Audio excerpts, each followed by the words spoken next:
Shirt show. All right, let's go. Shirt show! Talking shirt! Shirt show! Talking shirt! Shirt show! Talking shirt! Shirt show!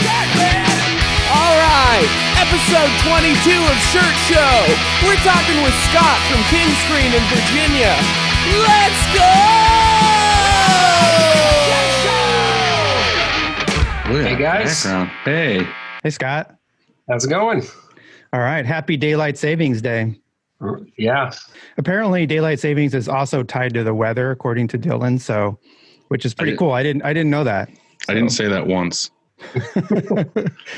I like your background. Oh, thanks. That's Is real. It a banner or is it just Yeah, a shitload of stickers? No, it's a banner. Behind here is like a mountain of garbage. So I'm like, yeah, I better just like Andy. Yeah. See right there. I didn't do that. So I saw on Facebook that you were Beetlejuice yesterday. Yeah. So and then you had your two kids as Beetlejuice too, so that you could be right. Beetlejuice. Exactly. It's amazing. Yeah, that's how my brain works. Actually, that was my wife's idea, so I can't take credit for any of that at all. Well, that's how your brain works. Is your wife does all the thinking, and then it just exactly molds into your brain, right? I'm just tell me what to do and where to be, and that's Did you guys go out and walk around? No, we did a backyard thing with my brother and sister-in-law, and they're in our bubble, so we just did a backyard thing with the kids, right. And just kept it real low key. But surprisingly, we still had trick-or-treaters in our neighborhood, and there's still quite a few people out, even though under the circumstances. Yeah, that's cool. So before we get started, I heard you have plantar fasciitis, and yes, I am a fellow sufferer of that. So we're brothers. With regards to that. 1 foot, only one though. And so what is it? Do you still have it? Is it bad? So I have two, I have it in both feet, but my right foot especially is the worst. I mean, I have mornings where like, I basically have to make my foot alive again before I can get out of bed. And it's been pretty brutal lately. So, actually when I put that post up on, Instagram, I got like a flood of emails about it. Like, we do printing for some like local shoe companies and things like that. And then it was just like, here's all these stretches you can do. Come get fitted for, you probably wear the wrong shoe and everything that comes along with that. So I've been trying to work on that, but just like everybody else, I got back problems too. So it's kind of like, it's just on the list of parts of my body that are falling apart. So for people that don't know, like me, like what is it? And do you just get it or is it from something?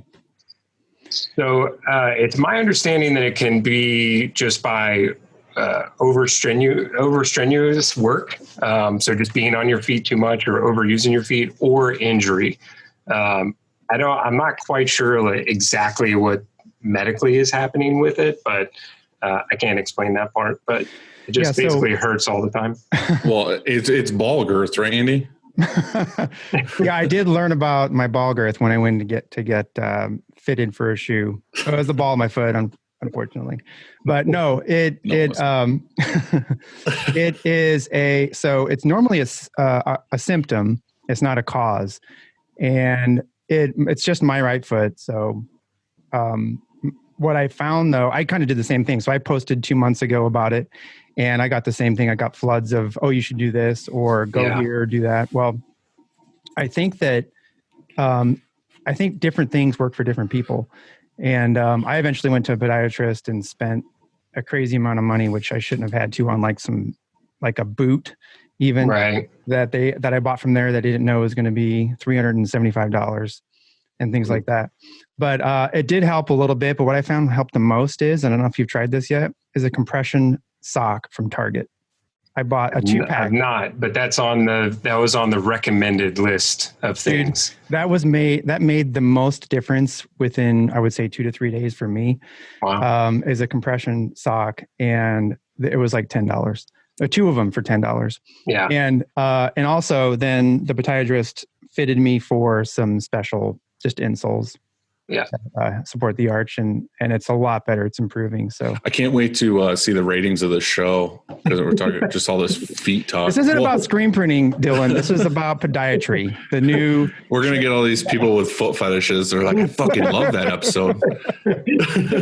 This is important stuff, because you know why? Because we're screen printers and we're on our feet a lot. And what are you going to do about that? Because when you're 20 and 25 and okay, well, let's make it relevant then. Like, what are you guys doing at work to not have it happen or have it be as bad? So here we use the Cadillac mats from Uline, which is basically what's the thickest, biggest, squishiest thing that you can buy. I actually got a message from Sean from Acme, and he recommended that I switch to the Sherlock mats because he said they were better and significantly different. Wait a second, Sherlock makes mats? Yeah, they make anti-fatigue mats that you can buy. I was warned about the sticker shock, but honestly, I'm at this point with my age, and I'm not like super old, but I feel super old. Where if it works, then it's worth every penny, Yeah. And, I'll try. When it comes to my back problems, I've had back problems since I was a kid because I had a severe leg break when I was in like third grade. So that stunted the growth in my right leg, which kind of shifts my hip a little bit. And then you add on like years of like punk rock shows and skateboarding and just like you said, being in your 20s and just wearing yourself out. I mean, I got two things on that real quick. I broke my leg when I was 3, like right in half. Like I was jumping on the couch and I jumped and my body fell in between the couch and the coffee table and my leg smashed off the coffee table. Broke like the main bone, like, I don't know, just shattered it. Anyway, the doctor put me in a cast for like almost a year, but it was at a 90-degree angle. Like my knee was bent all the time. So my entire 3-year-old like childhood of all the home videos and everything are me like dragging my leg because it was like fully bent. And then in, I don't remember what grade, but I played football once because I played lacrosse like year round, like from being a little kid to like high school. And one year I think I was like, I'll try football. Well, I'm not doing lacrosse or whatever. And it was like a week in, when I fell down, all my fingers folded all the way back on one hand. God. Shattered like every knuckle. Well, anyway, I went to the doctor about it. And my hand was massive. It was like super puffed up or whatever.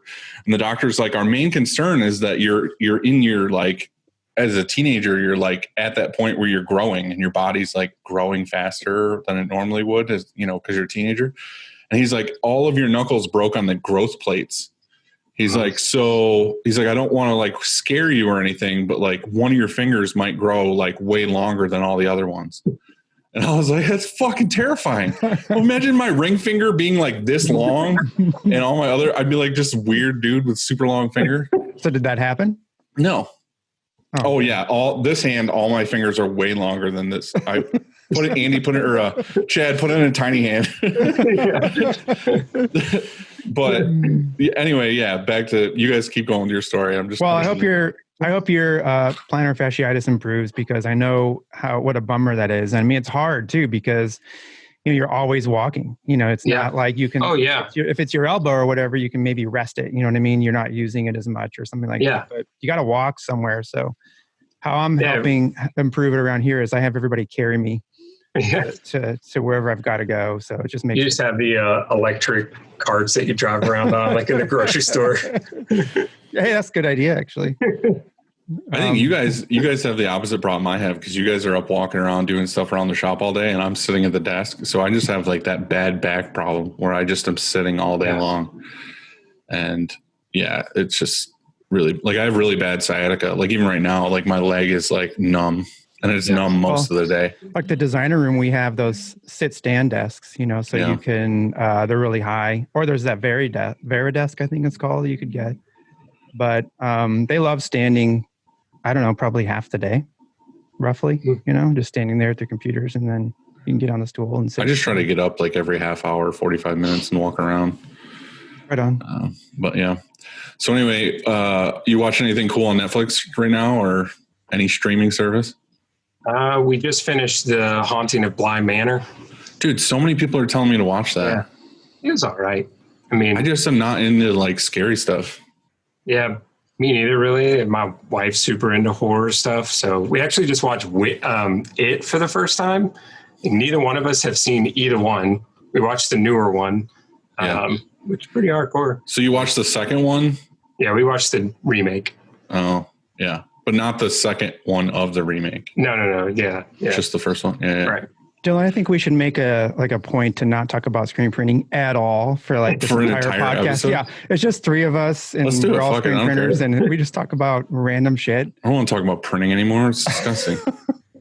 When I first started, I maxed out 7 credit cards and trashed my credit. I thought I was doing the right thing, like that. I'm going to finance my equipment with credit cards that I don't even have to pay any interest on for like 6 months, or some of them were like a year. And I thought, was a good idea. But it turns out that was really bad for your credit. And, but it's how I got started, how I got restarted here. Did you do anything that stupid, like with financing or, how did you get started in screen printing? So pretty much the polar opposite of that.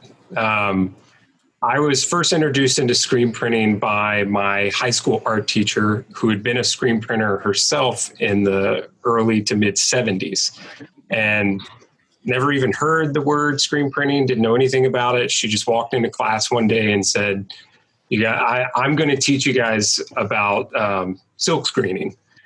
And all of us were like, all right.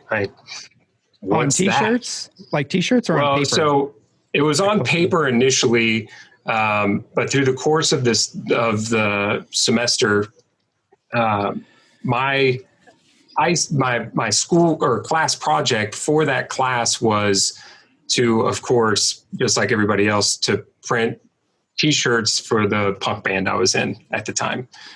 This was 94. And so the first t-shirt I ever printed was in high school art class, 1994.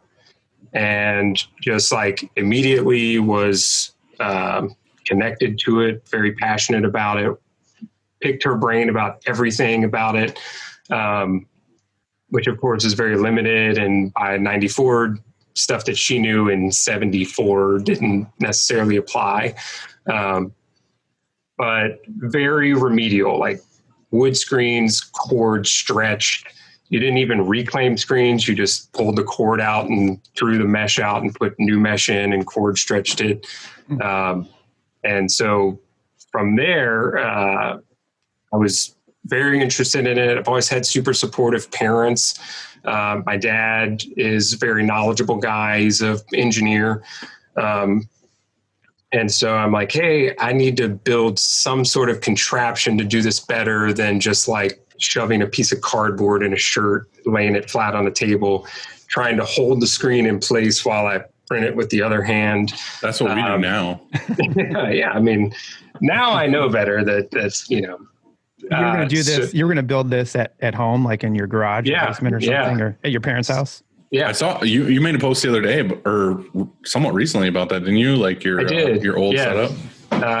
So I also inherited being a hoarder from my dad, and so I still have all that stuff. I've lugged that stuff around from place to place my whole life.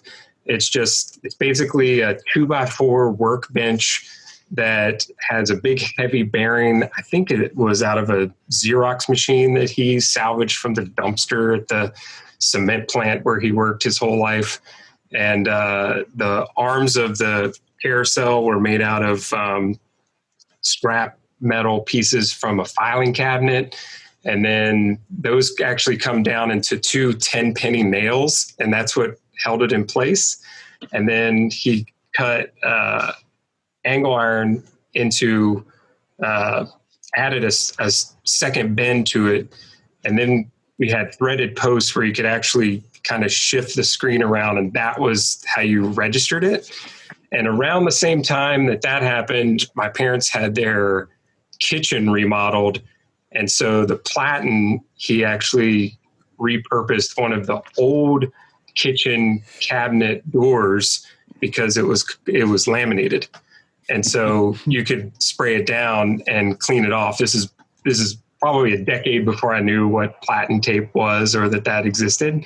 So didn't you say that too, Andy? When you first started, you didn't know platen tape and you guys were just cleaning the platen instead? Yeah, exactly. time. My first pallets were just like you described. They were Formica, kind of wooden pallets with Formica, on top. And I had never heard of pallet tape. I mean, maybe they had it. They probably did, but I had never heard of it. And so we build up on top of there, and then I would scrub it off with mineral spirits, Yeah. like barehanded. Yeah. I went lacquer thinner was my go-to. In my parents' basement room, not garage, like in the downstairs basement, like the windows, like a little 70s, like escape window that didn't even open. Yeah. So super super healthy. Have cancer soon. So pretty much you just did like what I could build, what I could afford. Yeah. And then eventually you make money to buy more stuff and buy more stuff. Yeah. And so on. Yeah. So my first real press ever, the story behind it is really, when I tell people this story, it's the chances of this happening are so insane that it seems like a fake story. So my brother used to manage a local theater here in town, and I had already moved to Atlanta, and I lived in Atlanta for about 14 years on and off. But I was living in Atlanta at the time. This is like 2000, 2001, and my brother was closing up one night. This is 10:30 at night. Last movie's getting ready to let out or in a little bit. And no one's in the lobby, nothing. He said, this guy walks in off the street, walks straight up to him, which is the only person in the theater, and just says, hey man, you know anybody who wants to buy some screen printing equipment? And my brother's like, yeah. And my brother calls me like 11 o'clock at night and is like, hey, I'm in Atlanta. Hey, this guy literally just walked in off the street and says he has a bunch of like t-shirt printing equipment and wants to know if you want to buy it. And I lugged this 2x4 contraption all the way to Georgia, and I was printing on that in my buddy's garage. And it was still just like printing stuff for myself and really just trying stuff out because I had no guidance or anything. How were you drying the shirts at that time? So at the time I was using water-based ink. So I was using a hairdryer and then ironing it with parchment paper. And then when I first discovered Plastisol, there was one or two times that I had heard through the grapevine about just putting it in like your kitchen oven. And both of those experiences did not end well. So I didn't try that again. Plus I was like just living at my buddy's house and I'm like, hey, I'm just going to like ruin your oven. And so those cookies taste funny. Yeah. So I ended up like the next weekend, I drove back up to Virginia and met up with this weird guy at his house and went down into his creepy basement, and he had this. And I fell asleep for a few hours. And when I woke up, I was in his backyard with a screen printing press. It's like, oh, this smells like chloroform. And he had this. Why are my pants single station 4-color Raynor press and a little Raynor scamp dryer, no flash. And he sold it all to me for $400. And I put it in my cat spit. Yeah. You got to wonder. He said he was from the East Coast. Yeah. What were you doing in Georgia? So, I spent the majority of my 90s in bands and traveling and touring with bands. And after that, I had a music career in electronic music and DJing. And I was traveling very extensively with that. And I had some friends of mine or a good friend of mine that lived here in Roanoke that had lived in Atlanta previously. And I had worked in the tattoo and piercing industry for about 7 or 8 years. And that's how I knew him, actually. And I left that industry entirely and wanted to take music more seriously. And he's like, well, I'm going back to Atlanta, where he had lived for a while. And you're coming. And I'm like, okay, well, I'm like in between, early mid 20s ish. I forget. So he dragged me kind of reluctantly down to Georgia, but it kind of worked out because with as much travel as I was doing at the time, I needed to be near a major airport and an international one at that. And so I went to Georgia and mainly was doing music primarily, and then screen printing on the side. Kind of, I mean, anybody that's been in the music industry knows that it's almost impossible for that to just be your living. And so anytime I wasn't traveling with that, I was trying to screen print what I could to make ends meet. Yeah. So then what got you back to Virginia? So, yeah,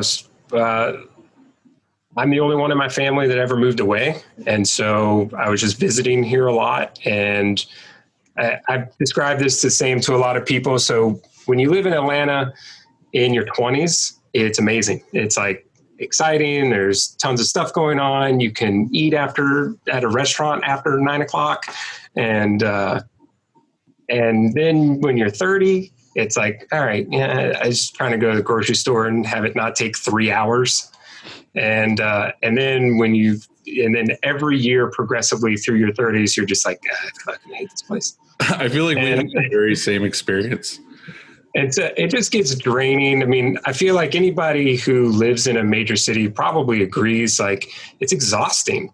Yeah. And it just wears you out after a while. And I'm not going to like diss Atlanta, but Atlanta especially is a very draining place.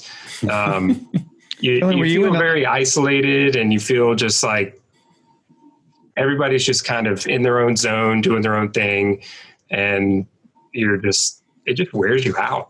Dylan, were you in Atlanta the same time Scott was? I was there 2007, 2008. Yeah. So I was in Atlanta for late 2000 till 2015. Yeah. I lived in Marietta Square. Okay. I know exactly where that is. Yeah.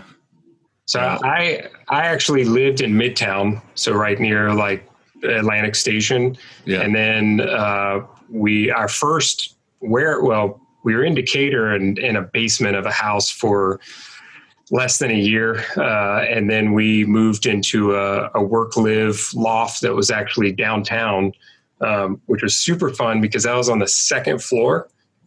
So carrying equipment, moving in and out of that place on the second floor was super not fun. Yeah. And then after that, we were there for a few years, and then we were in the West End at what they call the Met now, which is the Metropolitan Arts District. Yeah. Dude, that's a crazy story. I wish I built my first press and my first exposure unit, and I wish I would have kept it because the exposure unit was such the wrong way to build an exposure unit. I could have it on display here as almost a joke, because I didn't know that. I thought that emulsion just needed light, whatever light, it didn't matter. Just put light on it and it's going to work. And so I was totally wrong. Well, Scott, yours was heat lamps or something, wasn't it? Yeah. So the flash cure that I had was 4 heat lamp bulbs inside of the shell of an old PC computer. And the flash time was like 5 to 6 minutes. it worked technically. But yeah, so I mean, talking about just having no clue what you're doing. That doesn't sound safe either. For sure not. Like it was, and the first dose of like getting that electric bill for the first time. Yeah. So yeah. Yeah. So when you got back to Virginia, you decided to do it more full time and take it more seriously? No, so we went full time in 2006. I was very involved in the music industry, but like I said, it was just you don't have anything to do when you're not on tour, and then also Atlanta's can be an expensive place to live. And so I was screen printing on the side up until that point. And then a buddy of mine up in that was going to NYU at the time, he graduated and was kind of at an impasse, wasn't sure if he was going to go back to Southern California where he's from. And I said, well, hey man, I'm doing this screen printing thing. Why don't you move to Atlanta and we'll like start a shop? Like we'll start doing it serious and try and like actually make something of it. So he moved down in the summer of 2006. We started King Screen then, and we were in this house very briefly, only for a couple months, and then we moved into a work-live loft that was in downtown. And at the time, we were still using that Raynard press, and then I found a workhorse manual for super cheap. And got our first actual conveyor dryer, which was an Atlas dryer. And then slowly, like I would just constantly look for deals, equipment, anything I could find that I could afford or that was broken that I could fix. I mean, some of the first heat presses I have were ones that didn't work that I would get from people for either free or $20 or whatever off of Craigslist.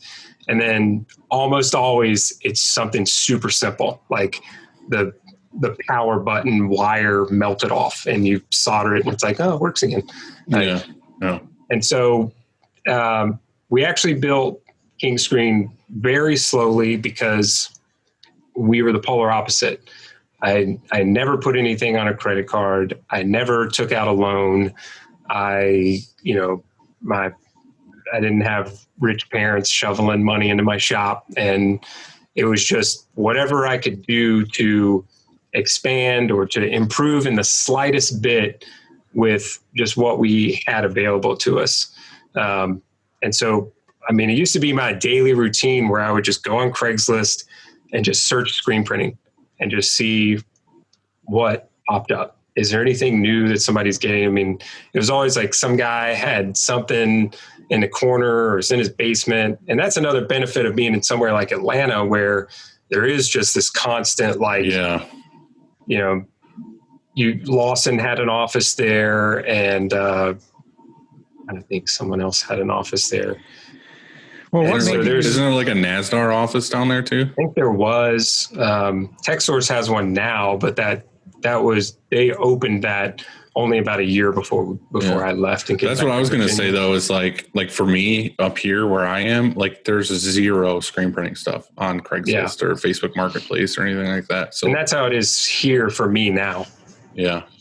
Now it's like, if I don't even check it because I know that there's nothing on there. Anytime I'm looking for something, well, back in the day, I used to look for like used stuff or like you said, what you could afford. Cause I've always been that way too. Like I'll buy stuff with cash or what I can afford. And I would always just have to search Craigslist, but I would search like Buffalo, Rochester, like New York City. So anything I got, I'd have to drive like 4 hours to. Right. Yeah. So what made you, do it that way? Like just pay cash for everything instead of, because you said that was sort of a slower process. Why were you tempted to get a loan or to lease something just to accelerate, like get a press or get the equipment that you need? Go ahead. Yeah. I mean, what made you do it that route? Pay cash for everything? Mostly just being terrified of debt. From my experience in the tattoo and piercing industry, at 19 in the 90s, making like an avalanche of money that no 19-year-old should make. I also was an idiot 19-year-old. And so I ended up in IRS debt at 19, and I spent years digging myself out of that, out of just pure ignorance of just not knowing. And so from that experience, it was anything to not owe anything to anybody. Because that was always, to me, it was, that's a ball and chain. Yeah. And then when it's somebody like the IRS, I mean, you might as well owe the mafia. I'd probably rather owe the mafia money because of, how ruthless they can be. Penalties and interest. Oh yeah. Yeah. I mean, I feel like that's one of the things, like, I'm not really ashamed to talk about it, but it's just like, again, like, I feel like I have the same kind of story as you, where I didn't grow up with money at all. And like, when I finally was working, started my own business and working, I was like, oh shit, like I've got something going and I have money coming. But then there's times when you don't have any money coming, like your business is slow and you're like, fuck, like, what do I do? Like, there's been times where I've been in situations where like, I don't have enough for payroll and I like sold a vehicle or like sold something to have money to pay for that. And also too, with like owning the building, like when I first got it, there was years, like the first couple of years where like, I don't know why, but it's just like a thing in my brain where like I'll pay all the other bills, but the last thing I want to fucking pay is my taxes, like the building taxes. And there's like once or twice where like I just didn't pay a year and they just lump it onto the next year or whatever. Yeah.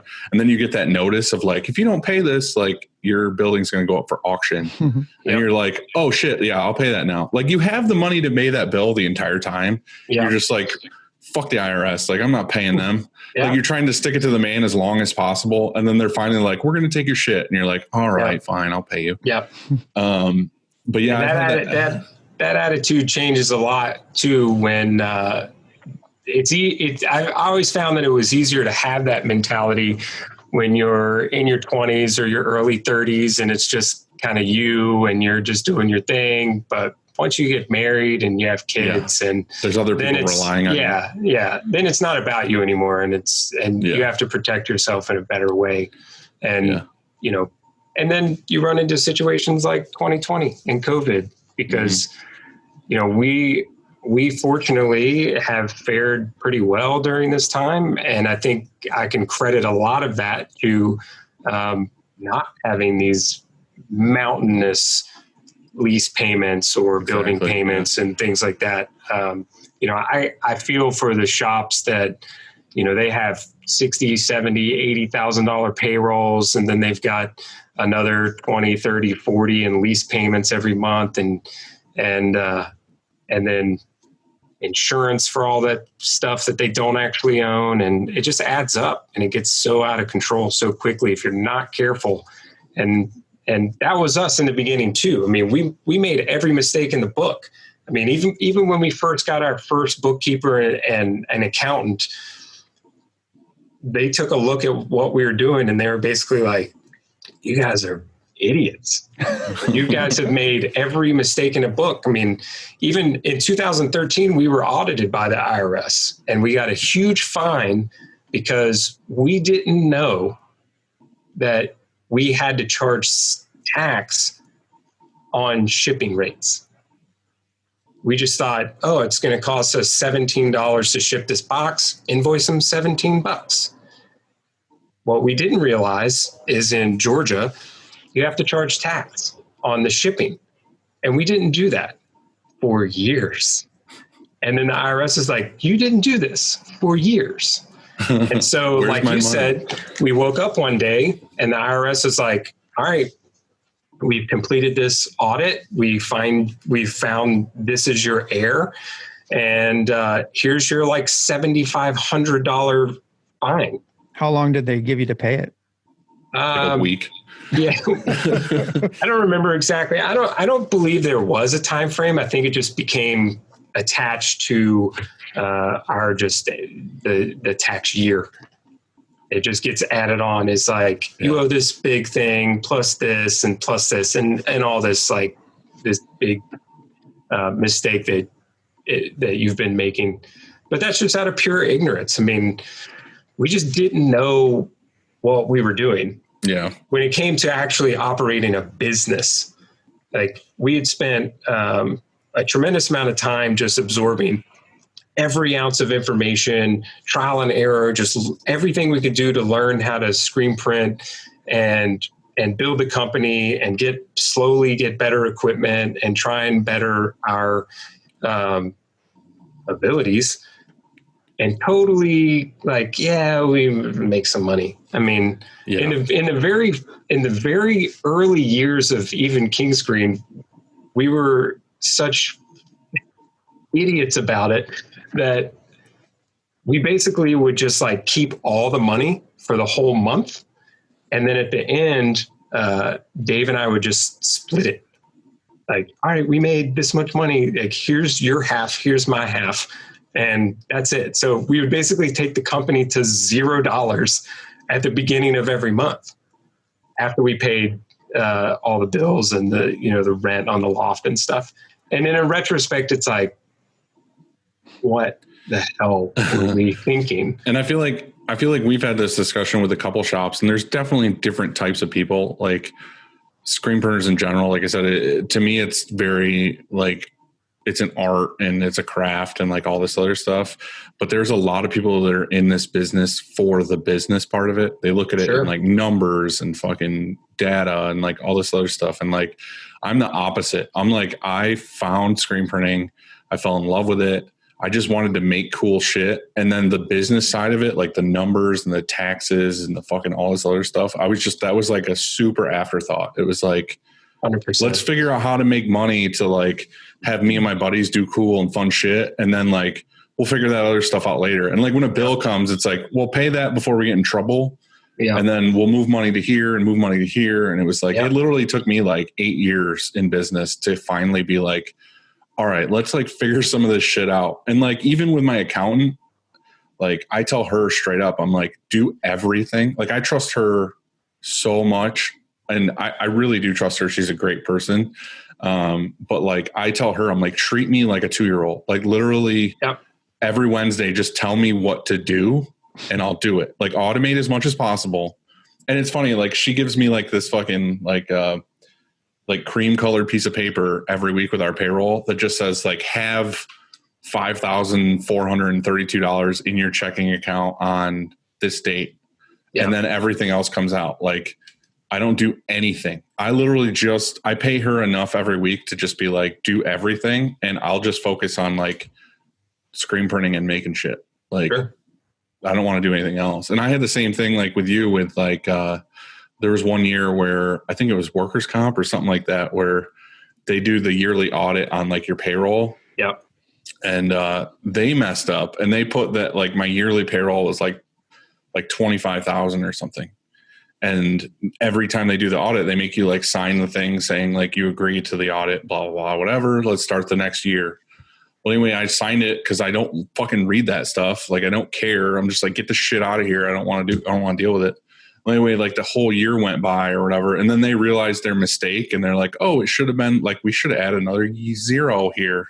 Yep. And then at the end they were like, oh, well, your audit from last year was like, you're technically owe us this much more money because you were supposed to be like, we covered you for that year at that amount that it should have been. So you owe us like, I think it was like $9,000. And they were like, it's due like on the 25th of next month. Yep. And I was just like, where the fuck am I pulling this random $9,000 out of my ass to pay you? And yeah. We ran into a almost identical situation a few years back. And that actually prompted us to, we switched to Gusto.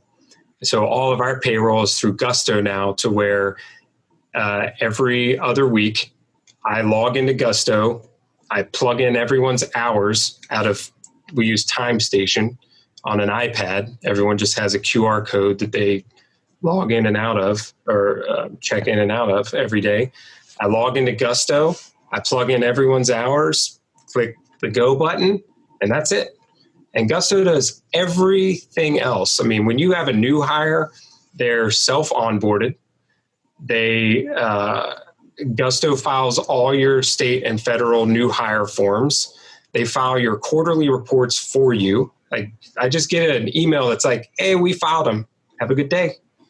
And then we also just recently switched well, not recently, at the beginning of the year, switched our workers' comp to that for the same reason, because we were with another company, a separate company handled our workers' comp insurance. And that's exactly what happened.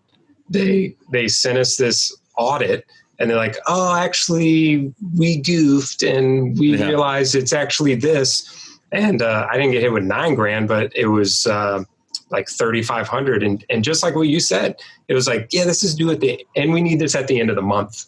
And it's like, oh, sure. Let me just. The best part about that is like nothing happened. Like there was no claims. There was no nothing. Right. Like literally that money to me is like me throwing it in a trash can and lighting it on fire. Like it goes to nothing for me. Like it's literally just money profit for them. And you're just like, fuck that. And they're like, no, you have to pay this because it's the law to have this insurance in this state. And if you don't pay it, like you're fucked. Yeah, they can actually they can pull your business license, and that was what they told me, because I'm like, I don't like, this doesn't seem right. And I actually did challenge it with that company and requested a second audit, and then I actually got a consultation on it and learned that they were counting my owner dividends in it, or basically like my pay, which is supposed to be exempt in the audit. And that was the error that they were making. And we just butted heads back and forth. And finally I was like, look, I'll give you this amount of money. I'll give you $20. Let's forget about it. Look, I'm either just going to continue battling with you because I'm that stubborn. And also I spent the majority of my 20s battling the IRS. So like your emails are not like scary to me. And so, and I think I actually said that to a woman who had contacted me, and she's, they call from this made up law firm that's going to come get you. And basically I'm like, look, I'll give you this amount of money, which is more than what my calculations say that I owe you, but less than what you're trying to get out of me. And I will, if you will just take that amount of money and just leave me alone forever, because at this point we had already switched to Gusto's workers' comp, then I'll pay it today. And they wrote me back and they're like, we discussed it with our finance department. And it's really some dude named Todd. Yeah, right. He's just like, fucking run it. And they're like, we've, our counter is this amount. And it was like $75 more. Yeah. And I'm like, fine. It pays for their pizza party on Friday. Right. Yeah. So Jerry, who finally got him, he gets a little birthday cake with his name on it or something. We all have the same workman's comp story. I had that same thing happen too. And when we switched to, I switched to ADP to handle the workman's comp because it used to be separate. I had workman's comp from someone else, and then I ran it, payroll here. Yeah. When I moved it over to ADP, then they discounted it. Like it was kind of like when you have multiple things insured, like a car and a house and all these things, you get a discount. And so it was actually worked out way better. I don't know if Gusto has that same. They do. This episode is sponsored by Gusto. It should be. I mean, with what a nightmare all of that stuff is, and purposely overcomplicated. When I first discovered Gusto, and I'm like, well, this seems amazing. And so when I first signed up, and then it was amazing, and it was just like, yeah, we like filed that quarterly thing for you, and I didn't have to do anything. I literally do nothing except plug in everyone's hours every other week. Well, the thing about running, much what I do with my accountant. The thing about running workman's comp in your payroll is it's every 2 weeks. And so it's never the audit you're never going to owe, or you never get anything back. I mean, because it's figuring it on every 2 weeks instead of like before, you would guess your payroll based on what it was last year. And at the end of the year, you total them. If it's different, then you either owe or you get it back. Yeah.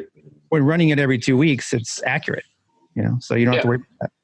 Because it's the same people. It's the same place. They already know what it is because you're doing your payroll to them. Yeah. Right. Yeah. I mean, it's I remember the very first one that I did, they sent the email that's like, oh, like get ready because we're going to draft your workers' comp on Wednesday and it's $13. And it's like, oh, okay, cool. Well, so far this episode, we've talked about podiatry and accounting. Taxes. It's super fucking exciting episode. Everyone's already next off. Yeah. All right. So anyway, you had that Workhorse manual. Did you like Workhorse from having that press? Yes. We also came across a deal and picked up a Caps press, the big orange monster. And that was just a nightmare from start to finish the whole time we owned it. And so I feel like Caps are one of those ones that if I do find something on Craigslist, it's always that's what it is. Yeah. Isn't it just aren't they just a hat press company? But I think they make more than that. Yeah. I mean, ours was a regular manual press and it was decent and we picked it up for super cheap and it was basically brand new, but I always kind of lean towards using the Workhorse because it just felt more rock solid. And really it's that manual press that sort of kept me leaning to Workhorse and why fast forward a decade, we ended up buying Sabres. You lose power over there? Yeah, it's M&R. M&R's like, no, he's starting to talk about Workhorse. Shut it up. Shut him down. So they're listening. Yeah. And then you ended up just getting a Sabre after that. Was that your first auto? No. So we left the work loft place and we moved into a warehouse. Our first warehouse was about 2,800 square feet. And we came across a super deal on a brown Electroprint and a brown dryer. And we were able to, again, buy it outright. The guy was in Colorado and he drove it from Colorado. Part of the deal was he personally put it in a enclosed trailer and drove it from Colorado to Georgia and delivered it to us. That's how fucking bad deal. He wanted to get rid of that press. Yeah. Which like, we soon learned. I will drive the shit to you from Colorado. So that's what I was going to say. Like, you just like getting beat, I feel like, because you bought a Caps press. Yeah. And then you bought the fucking brown press. Yep. And then you're like, all right, the Sabres. And most of that is just like not knowing any better. Yeah. It's just, and also just picking up what we could afford. Yeah. At the time and just making it work with what we had access to. Honestly, it's good for you to have run the gauntlet of those things because it makes you appreciate like what you have now, like what you've built. And you know what's good and what's shitty. And the funny thing is even if you have something good and it has issues, you are more likely to know how to just make that print work and get it out the door by knowing how to fuck with all that old stuff. Yeah. Oh, yeah. You're just like, oh, I remember on that Caps press, I had to move everything over 3 inches to get it in registration. I can make this work when it's an 1/8 inch out. Oh, yeah. Yeah, I think on bad equipment, you learn a lot of tricks, a lot of hacks. You know what I mean? Absolutely. Which are awesome to use one day down the road when something happens. So yeah. So and like for us, it was always trying to focus on the next step. So we can afford this manual press. Let's get this. Because it's another step forward for us. Yeah. And then and that's what it was with the Electroprint. It's like first auto technically. And do you guys know Brian Brownlee? Mm-hmm. I think he's with Hirsch now, but he was with Willflex for a while and he was around Atlanta quite a bit. I think he still lives in Atlanta. But he used to come in our shop all the time and we would just kind of shoot the breeze. And he told us probably what you guys heard too is it's always like, well, you guys need to get an auto. And I'm like, well, I don't know if we can justify, we don't really have the work to justify that. And he's the first person to tell me basically, if you build it, they'll come. Like if you buy an auto, you will just get auto work like magic. Well, we've talked about that before with like getting a press with more colors. Yeah. Like that's how it was when I got the gauntlet. It was like the next day. Or we had certain customers that have worked with us for years that had prints that were like 12 colors, where they were like, we're getting that auto set up in like a month and a half. And then we're not ready to do it. They're like, it's okay, we'll wait.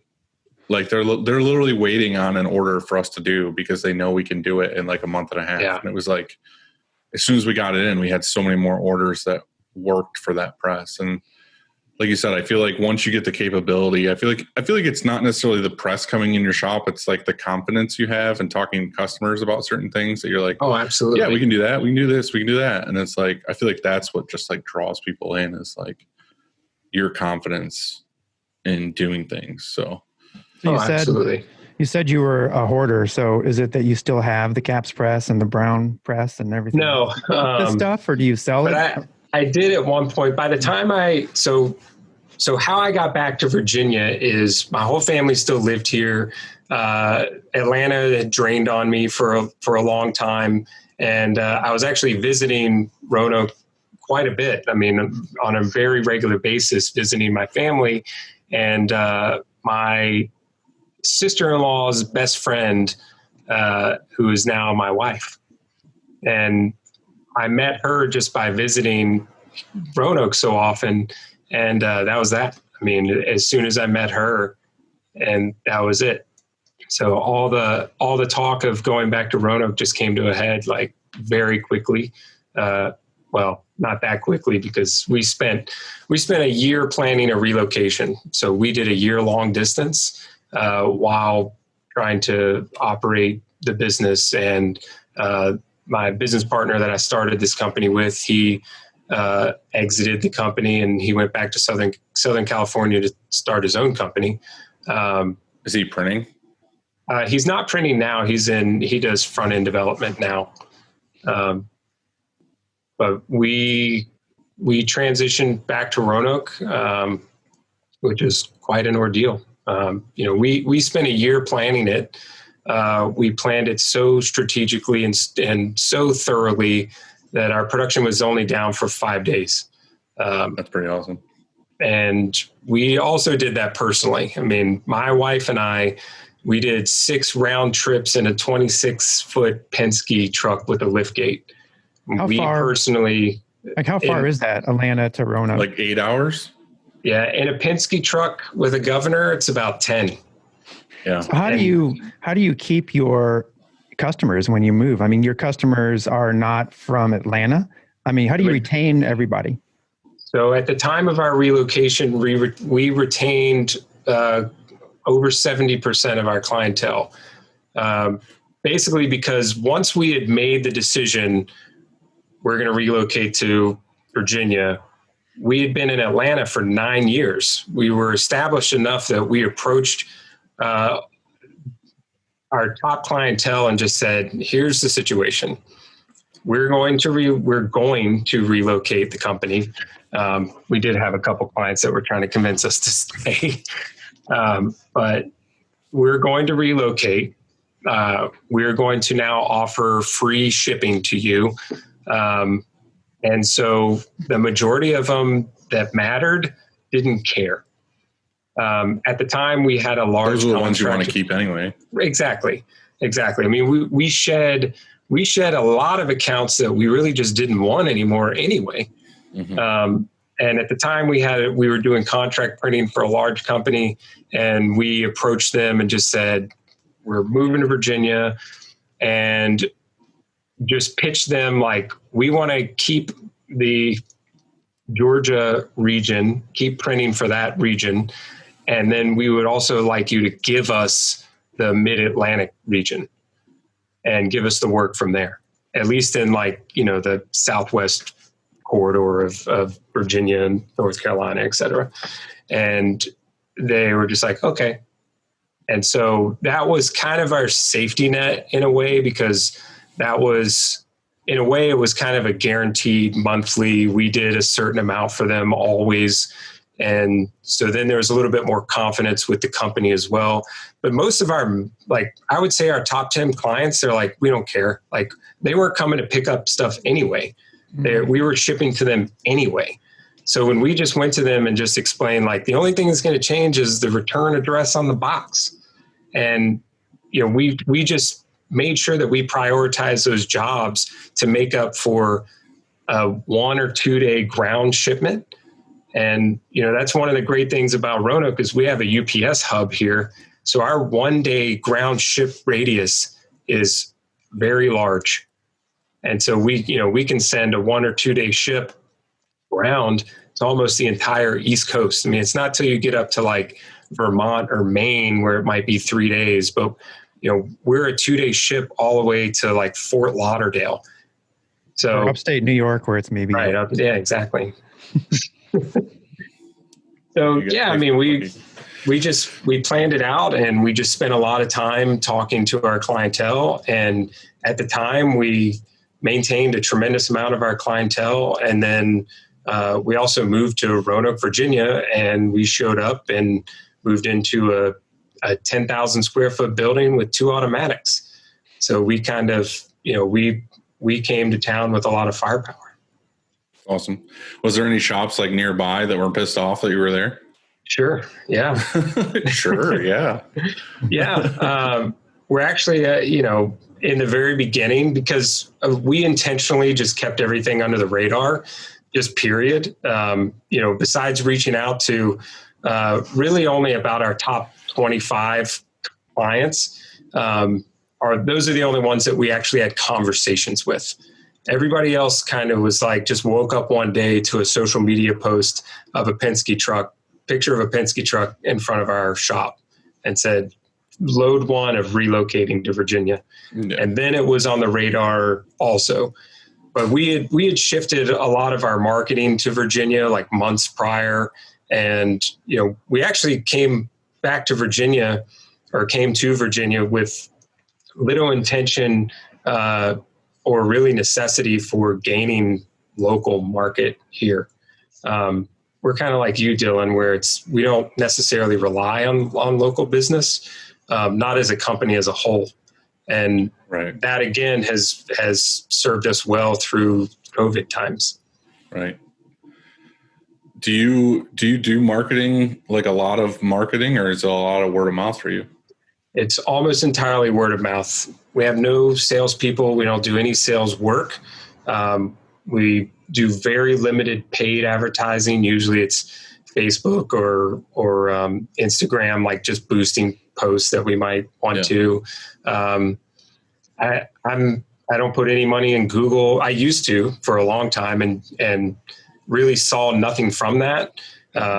And so we just pulled it all because we couldn't justify it anymore. And, but mostly it's just word of mouth. And I mean, a lot of our clientele are clientele that we've had for some of them for 10, 12 years. Yeah. Do you see yourself changing that with COVID, or do you still have a lot of work coming through that you don't need to do anything like that?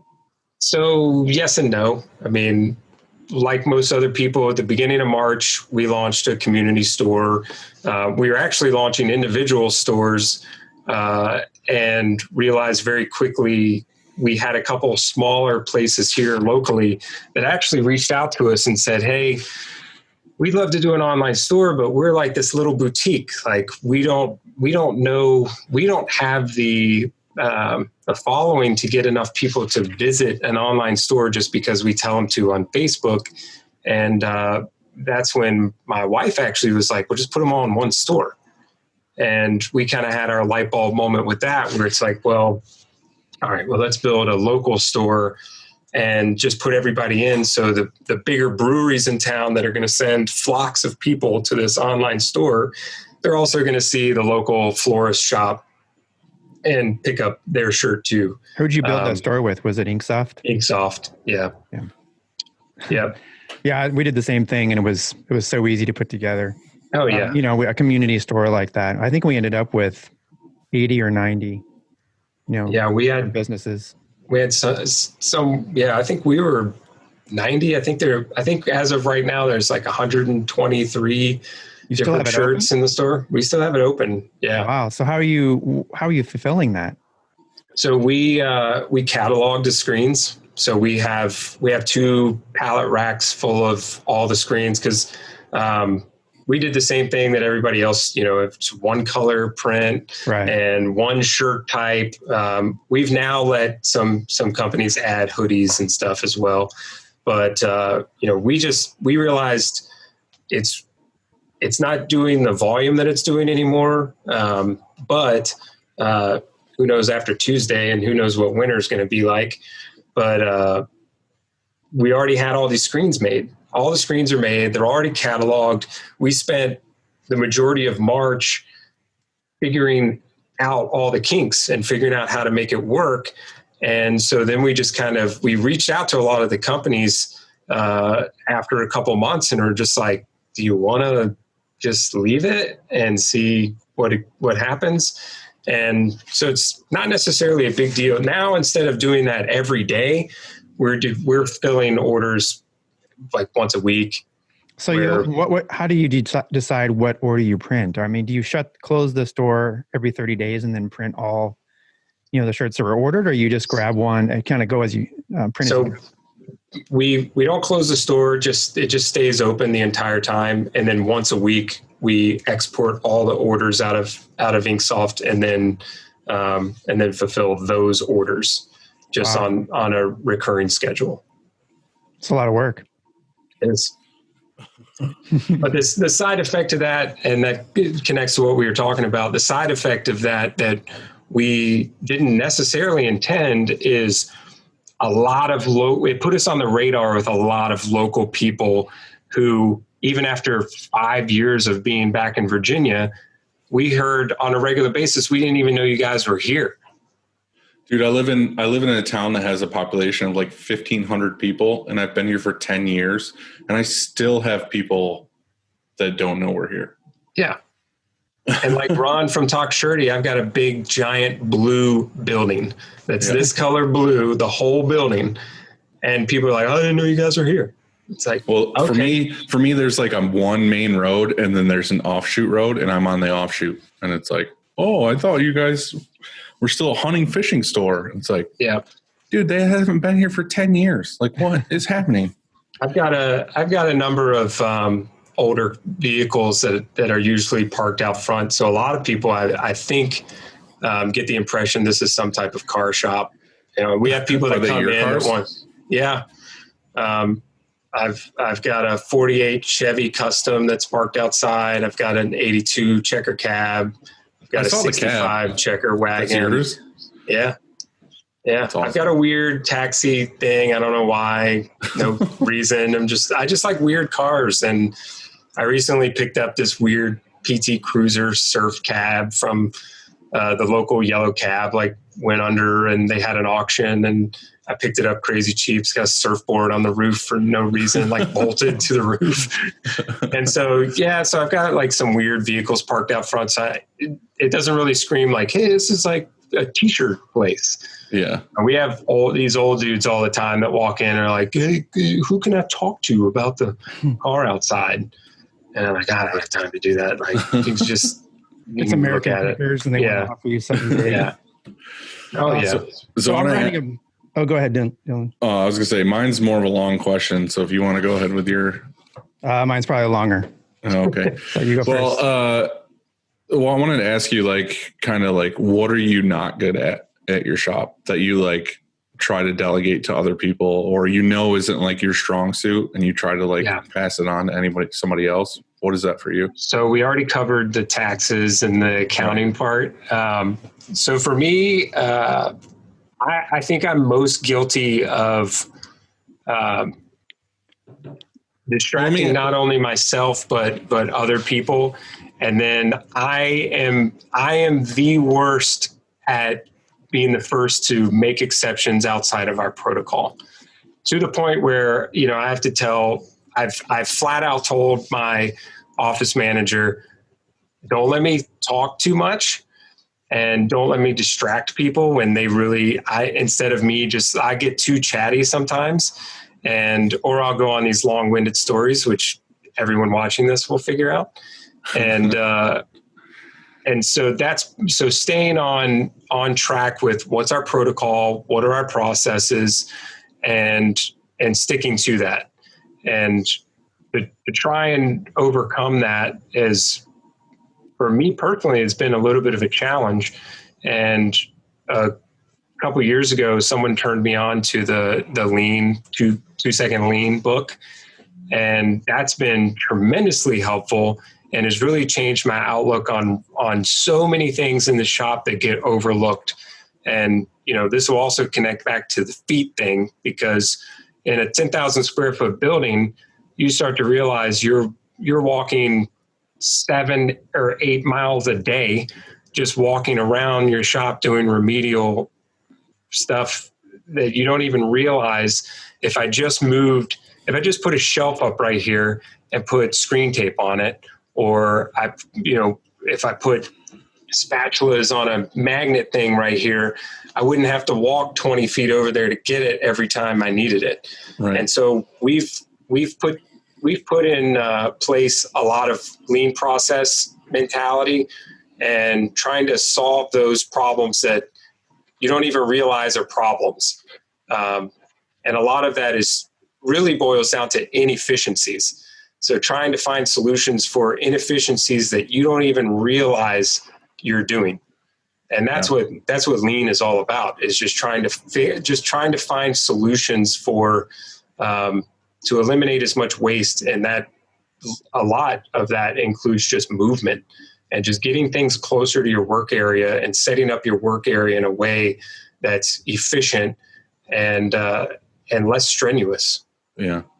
I feel like with me, it's kind of like I'm the owner. So I'm the one who's constantly, like, nobody else here really has motivation to like read books about screen printing or business or, just research the internet constantly, which is pretty much what I do all the time about like the industry and all these other things. So I feel like I'm not that guy. Like Andy, I feel like is that guy who like does desk stuff, but also like is in the shop and on press and doing this and doing that. Like, I'm not that guy. I'm literally sitting at this desk 98% of the day.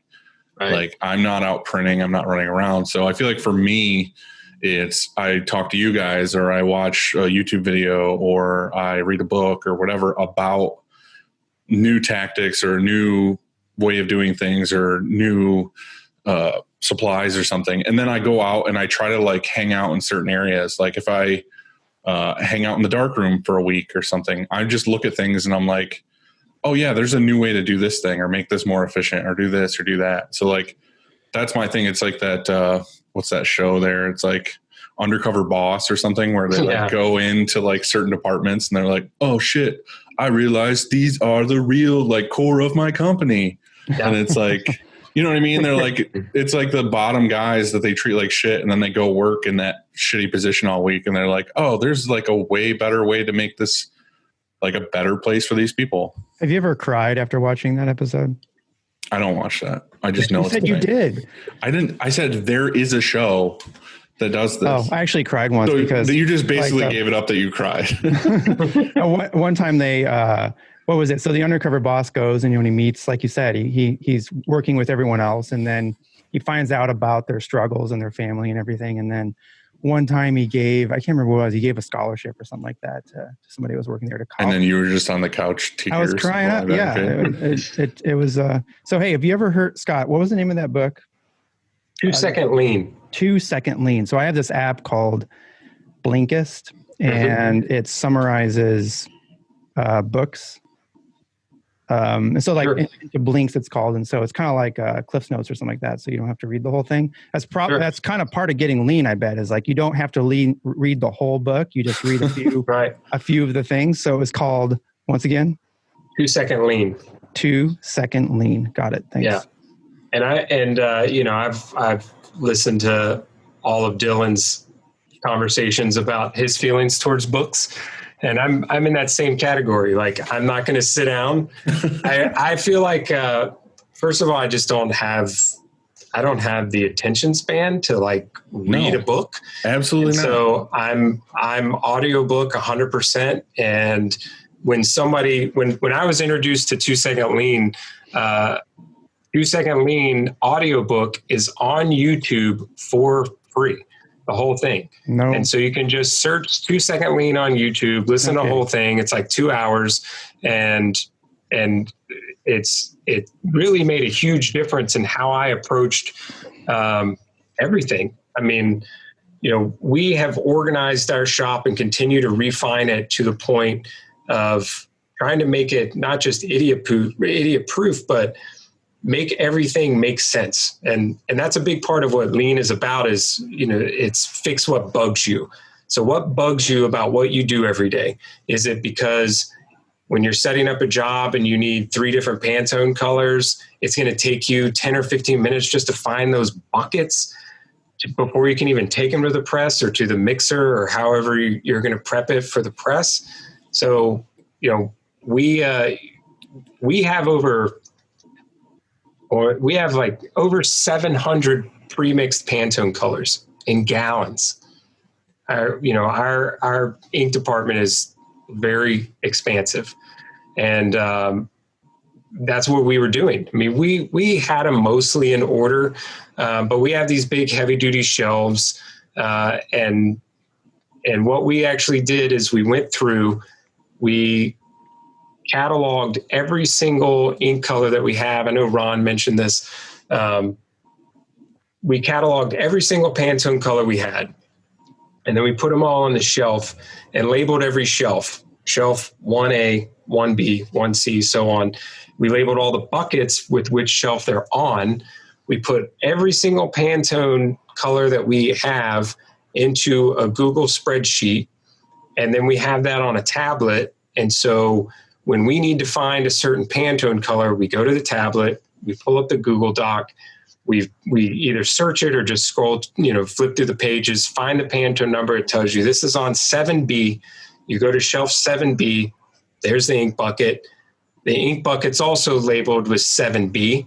So when we're done using the bucket and we're going to put it back on the shelf, we know exactly where it goes. You just look at the bucket, take it to 7B, put it back on the shelf, and there you go. Now, before that, did you not just have them in Pantone order? We had them in Pantone order, but the problem is we filled up the shelves. So then when we had to mix a Pantone that we didn't have, like we've got 305, but we need 306, and so we order it or we mix it in house. Well, now I've got this 306. Yeah. And and we did originally, it's like, well, let's leave space on the shelf for new colors. But eventually those spaces fill up.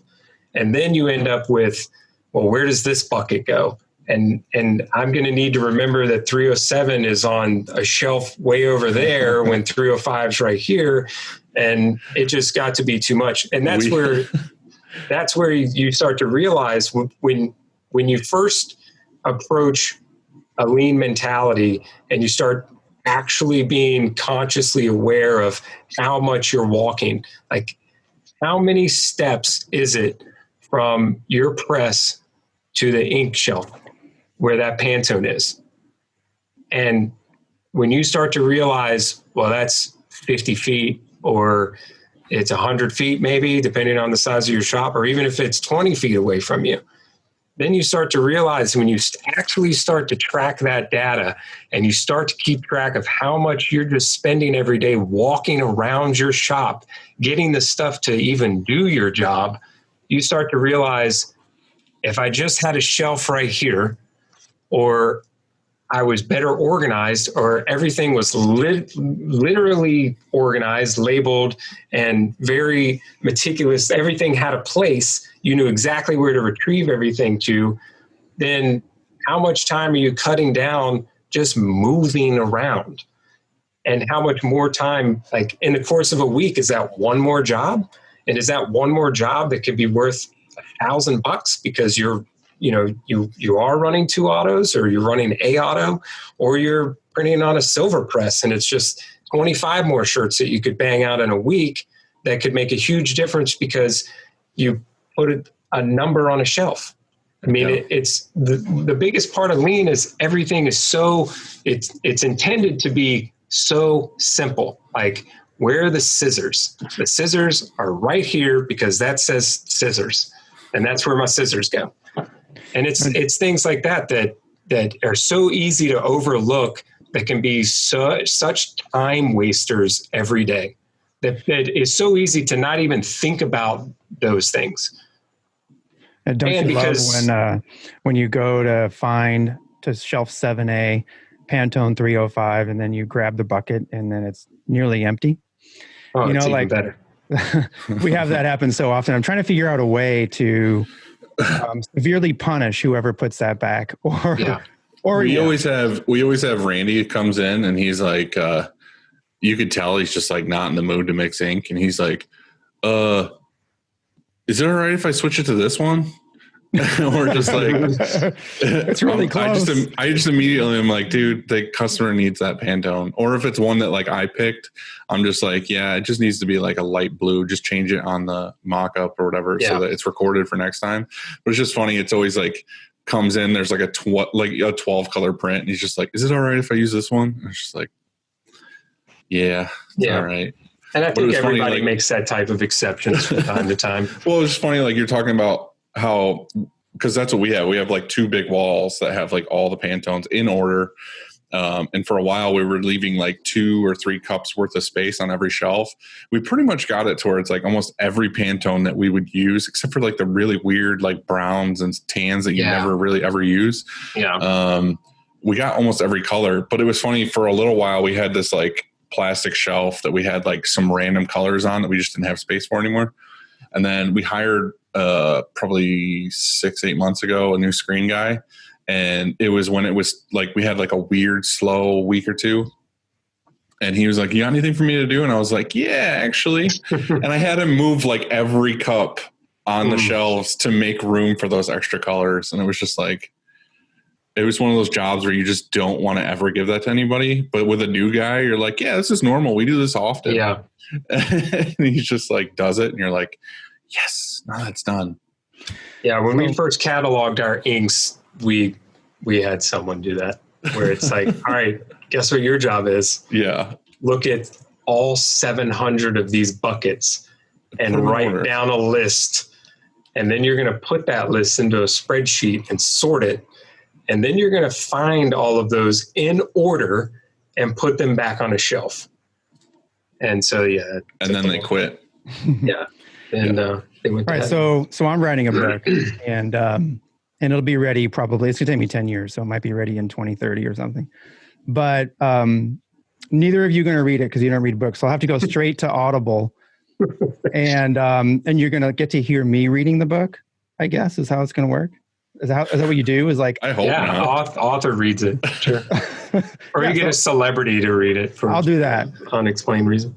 But one of the chapters in my book is about competitive advantage. And so like we get this question a lot where, teaser there.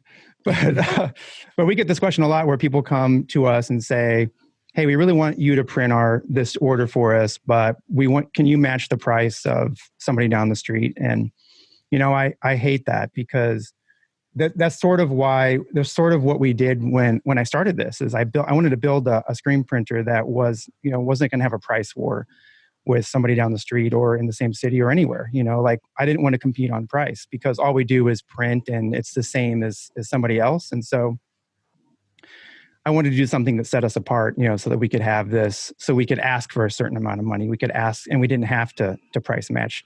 What is your competitive advantage? So for us, locally, it's usually speed, just because we have the capabilities. There's really only one other shop in town that has the same level firepower that we do.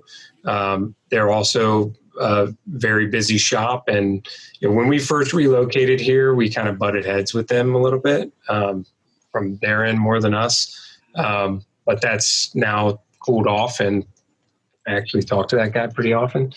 So I think usually it's speed, but also it's consistency.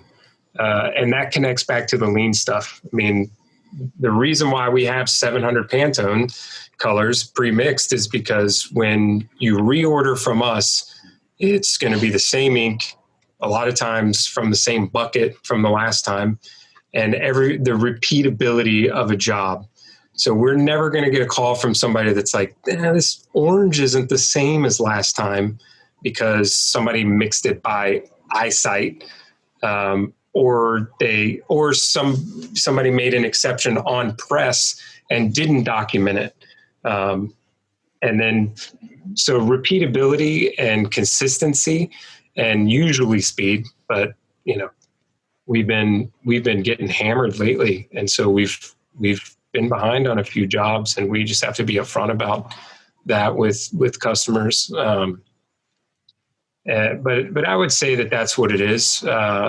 Knowledge and experience. I mean, it's easy to say like, we're the best, but we're not. I mean, I feel like no one is, until you start looking at like Andy Anderson's work, and then you're like, or some guy you've never heard of from Indonesia that's printing on a line table, and you're like, oh, 90 LPI, cool.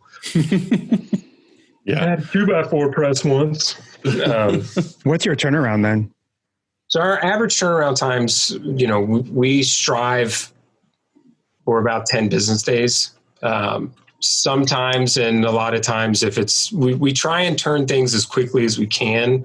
But one of the things we've struggled with lately is keeping up with the surge that we've experienced over the last couple months, because it's everything coming back and then some. And then I would say around June, we started getting phone calls and emails from companies and from customers that we've never worked with before. And the first thing out of their mouth was, "Are you open?" And just the fact that we were open, we picked up a lot of newer customers, some bigger corporate stuff that we had no understanding why we even got on their radar, besides like, did you just do like a Google search for every screen printer? And we honestly picked up some bigger sized customers just for the fact that we were open and we could do it. And we did have access to apparel and supplies and being able to get stuff turned around, and in some cases in faster turnaround times than we typically do. Isn't that nice that your competitive advantage could be that you're just open? Yeah. We're here. Yeah. And, that's a little bittersweet on a personal level, just because a lot of that is, on one hand, either shops can't open, like the people that were in states that went into stricter lockdowns where they weren't even allowed to go to their shop. And then some shops that are literally not open, and you're picking up business from shops that aren't shops anymore. And so it can be a little humbling in that respect. And I try to keep that in perspective when we pick up clientele that way, just on a personal level, because behind every single shop is some guy like me that's got a family and has employees that have families. And we, as business owners, we have responsibilities to always keep that in mind, that you're dealing with people. And that's why I've always pursued having my own company. And any time I've approached having employees or just approached running a business and being a business owner, I always, when I was early 20s, I briefly worked for UPS and just being another number on a payroll and just not being anything but just, oh, you can't work that day, then whatever. Like, we don't care. Like, you're fired. Like, oh, can I have Friday off because whatever? Like, no. It's like, oh, okay. Like, and you can always I've blame never, it on a higher up somewhere that you don't know. Right. And just, and I've always tried to keep that in perspective with our employees. And anytime people come to me and they're like, can I have Thursday off? Cause like my cousin's coming in town. I haven't seen her in 12 years. Like, there's no way I can look at and just be like, no, I need you to print this shirt for this clothing line.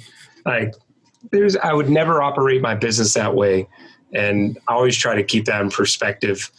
And then, also just keeping in perspective that there's also more to the fact that a lot of people like us, the shops like us that are busy right now, there's two sides to that story.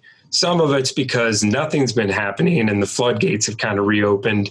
And a lot of us are, instead of all this work that we should have spread out starting back in April to now, is now just now. But also the fact that we are picking up business from shops that aren't around anymore.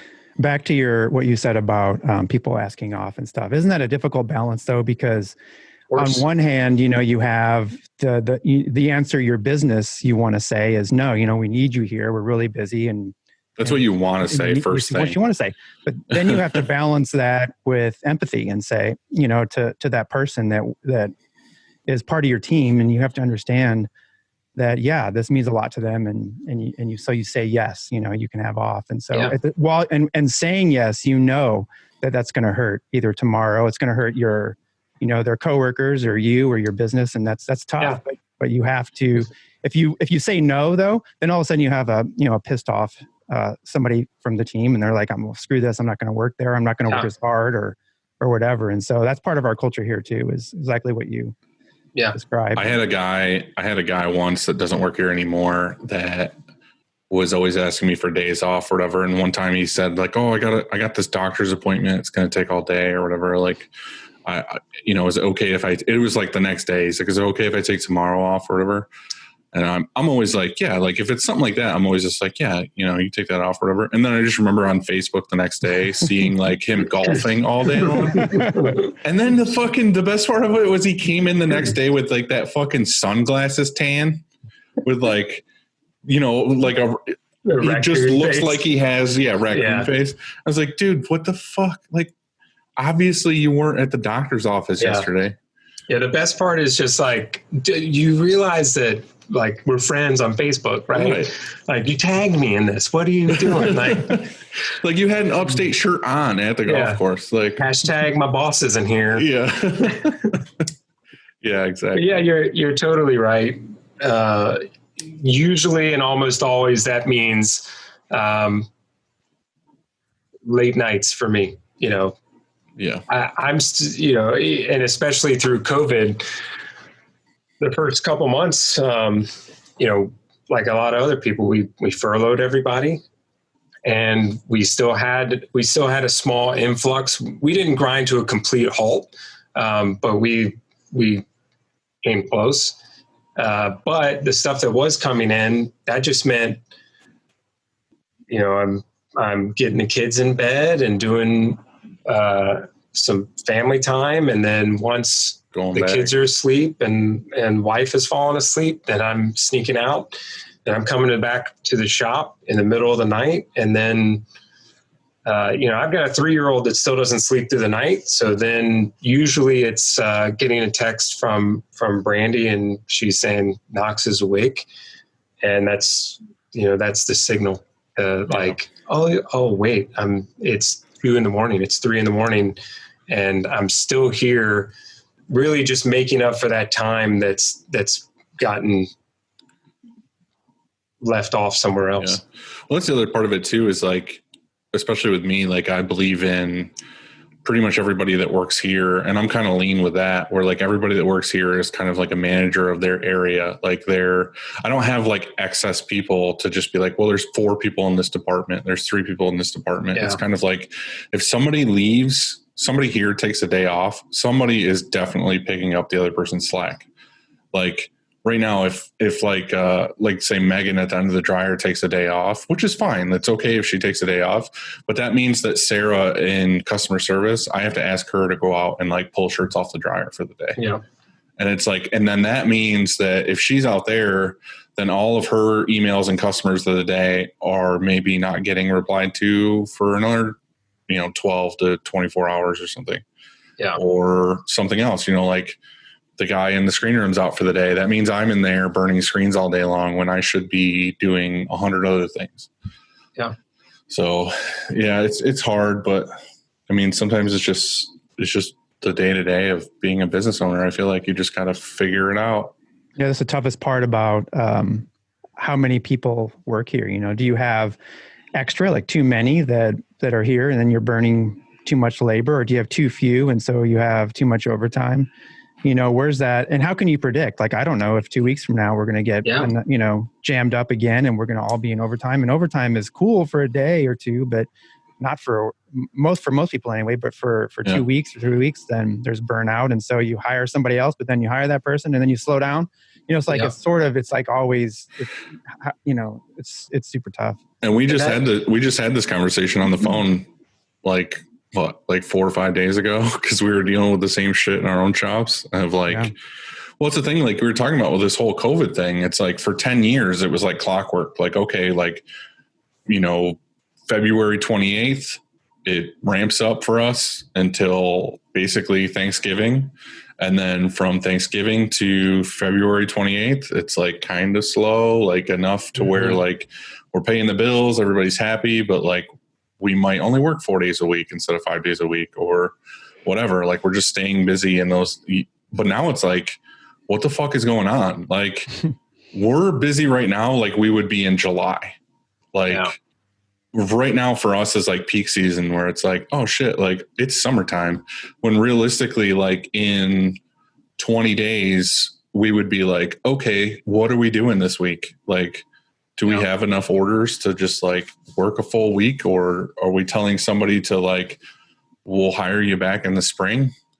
Like, or like right now, are we going to deal with like summer busyness all winter long? And then like, it's weird to not know like what's happening right now.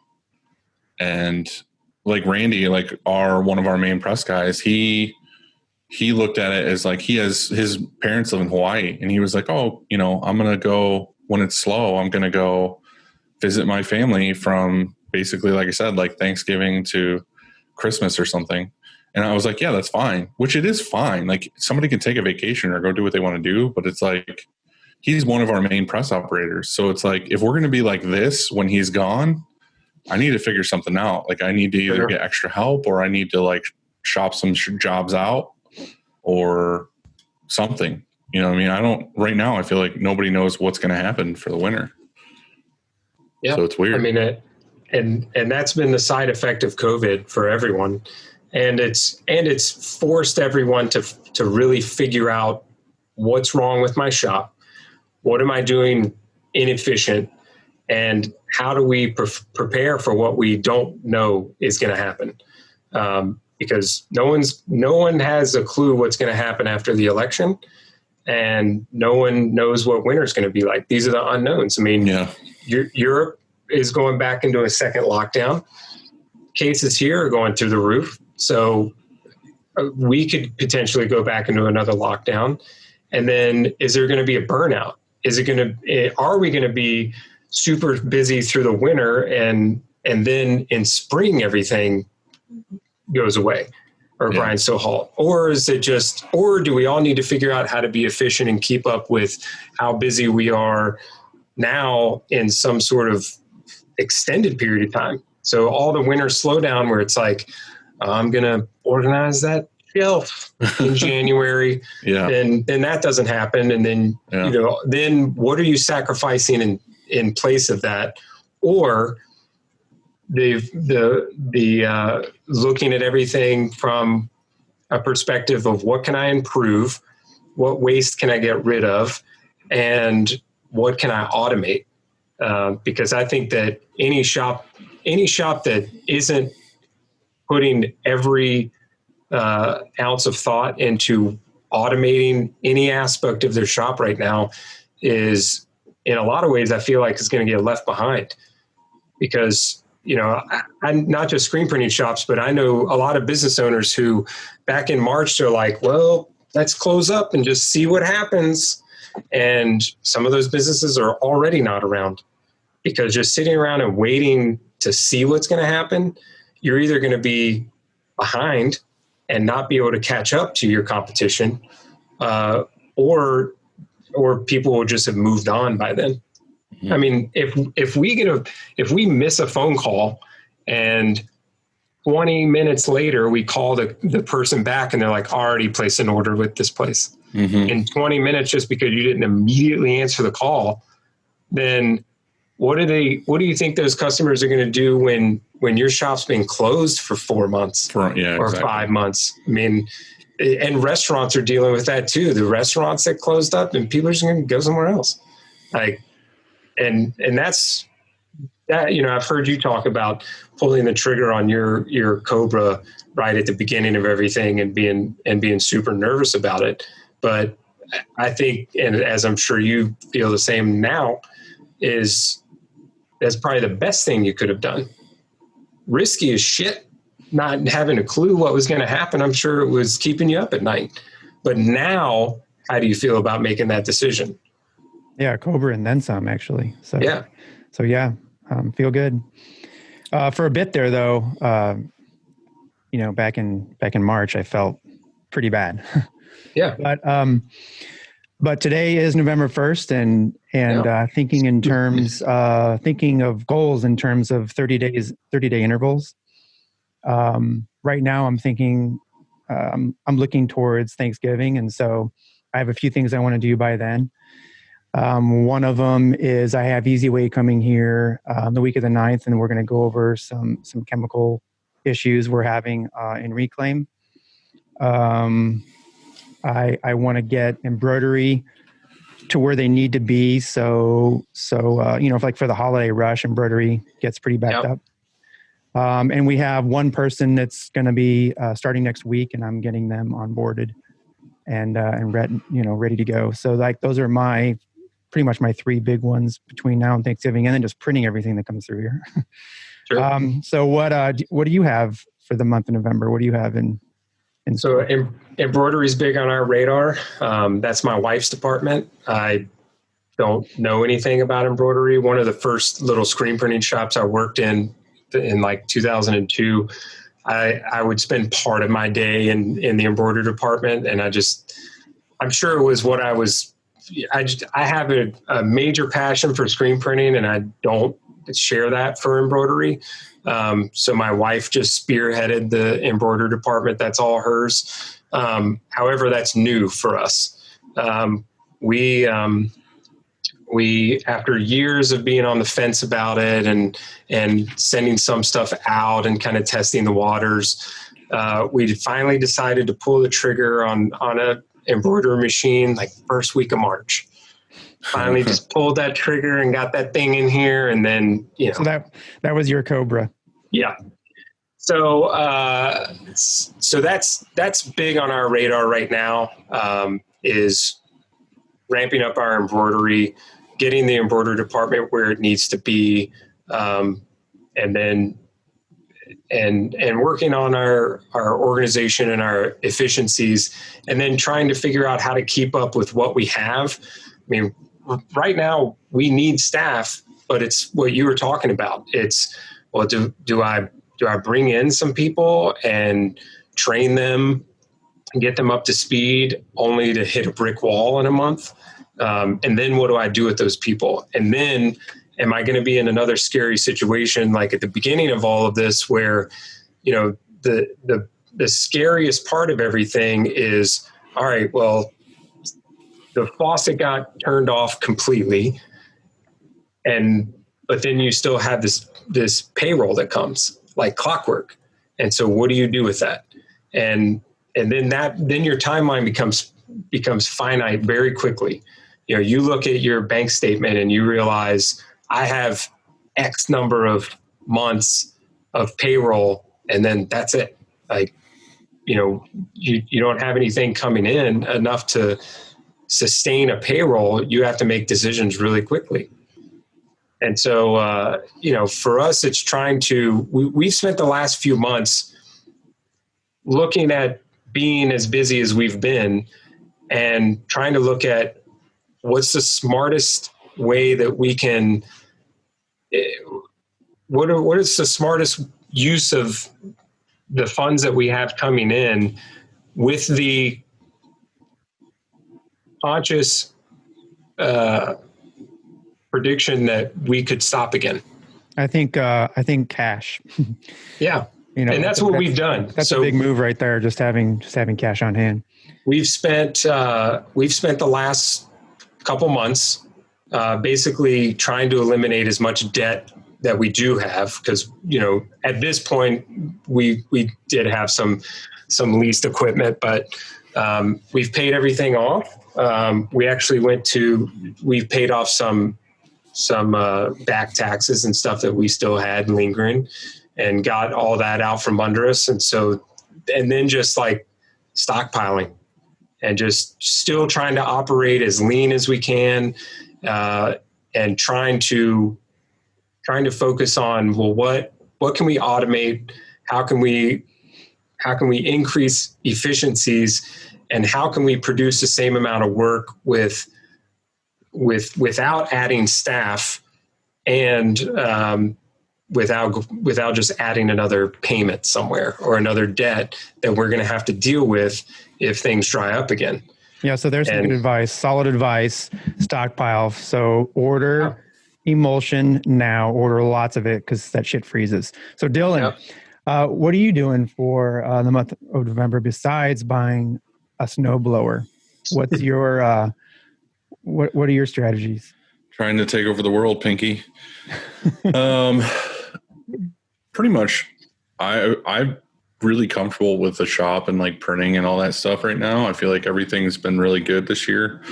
My biggest thing is just finishing the renovations next door, new office spaces and stuff. Like, I'm really excited for that, because I'll finally have my own office, and I'll have more organized office, and I can hire another customer service person. I feel like that's my biggest thing that I've been like stressing about for a year or more, is like, we have really good customer service. I feel like that's one of the things that a lot of people like coming to us for, is because it's personal and they're talking to like the same person they've always dealt with, or, you know, the way that we do it. But like, I really want to dial that in to where we have the best customer service. Like, I want to hire 1 or 2 more customer service people to be like, emails are answered super fast and efficiently, and we have the ability to take time with customers, to not be like, well, I'm going to hurry up and do this thing for this customer because I've got 15 other customers to deal with right now.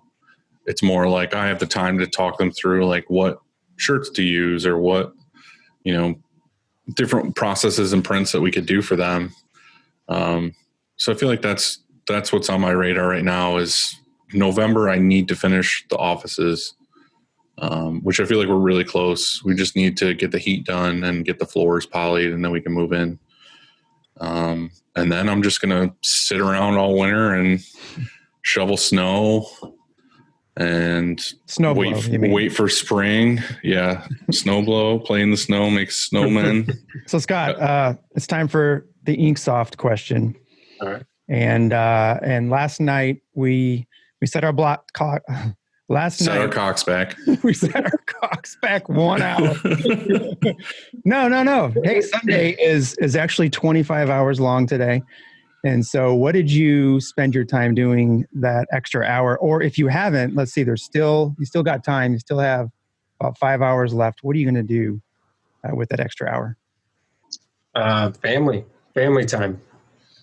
You know, I'm like Dylan in the way that I'm super guilty of being just completely overwhelmed by screen printing stuff and constantly reading like every Facebook group post, every forum post, every article that comes out, it's almost like an addiction for me. And I'm super guilty of having that be distracting from being a dad and being a husband and quality time. And, you know, I'm super guilty of going home and sitting down and eating dinner with the family and still just firing off that one more email or that one quote request that came in 10 minutes after 5 that it's just going to take me a second to shoot them a quote or whatever. So really, you know, I've trying to be better about that. I'm still really bad about it. And so that's what I want to do. You know, I spent all of yesterday and last night with the kids and Brandy and then this afternoon before coming over here to do this, I'm at the shop now, but there's no way to, when you got 2 little kids, there's no way to squeeze out an hour of quiet time. Yeah. They'd be like in here and climbing on me. But that's it. Go home, spend time with the family, and try to continue working on my work and home life balance and try to make that a little bit healthier for myself. Well, I love that answer. Yeah. That's going to be mine too. Ditto. Same answer. Dylan, how about you? I don't believe in daylight savings. Yeah, we talked about this earlier.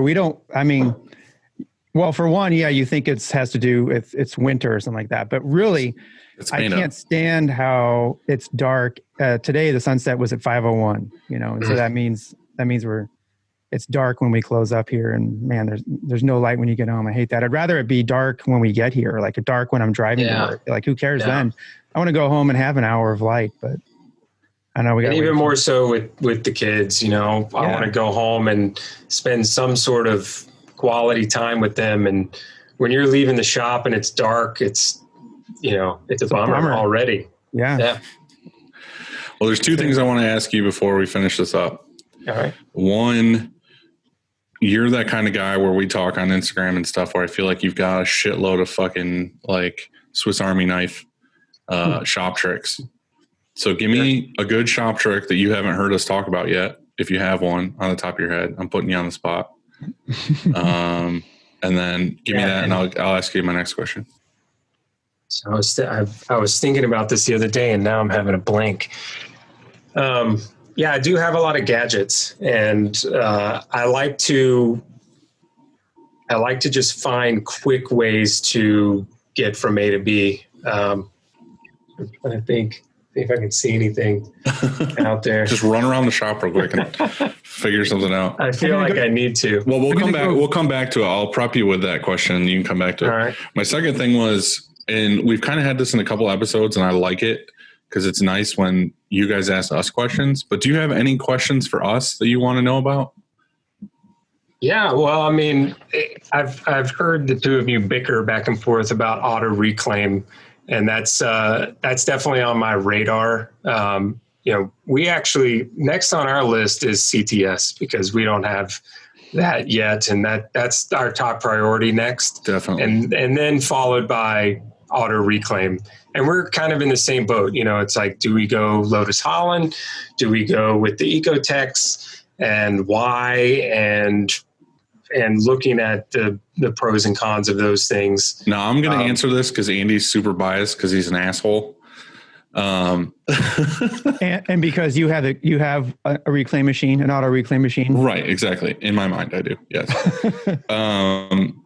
Well, I've looked into everything as for myself, and my biggest thing, and I'm really close with M&R. So I went to them and told them straight up, like, hey, I'm looking into going with a Lotus. And then like some of the guys were like, yeah, like trying to be nice. And they're like, yeah, that makes sense, whatever. And then I'd get some guys that call and they're like, hey, what the fuck are you thinking? Like, why would you go with that when you could go with this? And then, so I got like pressure around a little bit there, but I still, again, like step back and look at it as like, what's actually going to work for me? And my biggest thing in the beginning was, I would love an Ecotex because I know that machine is solid. I know it's really good. It's like buying like the Mercedes of fucking reclaim. Like that's like what I would want to get if I had the space, I had the power, I had the money. That's what I would get. But in reality, I don't have the space. And if I wanted to get that, I would have to do renovations. I would have to I'd have to up my power for the building and just all that stuff. So I was looking at the money because obviously the Ecotex is more than the Lotus. And then we've talked to, on the podcast, we've talked to a bunch of people that have both. So really it boils down to what space you have, what you're willing to spend. And, if it works for you, really, I feel like both people are like, the Lotus works. But it has this, which is basically what you get with anything. It's like, if you're spending X amount of dollars on this, you get this result, or you spend X amount of dollars on this and it gives you a better result. So, and another perspective, just to counter what you're saying, is just to put it in your head is once. So if you have to up the power in your building to accommodate the next step up, you have to renovate, you have to do whatever to accommodate the next thing. You only got to do that once.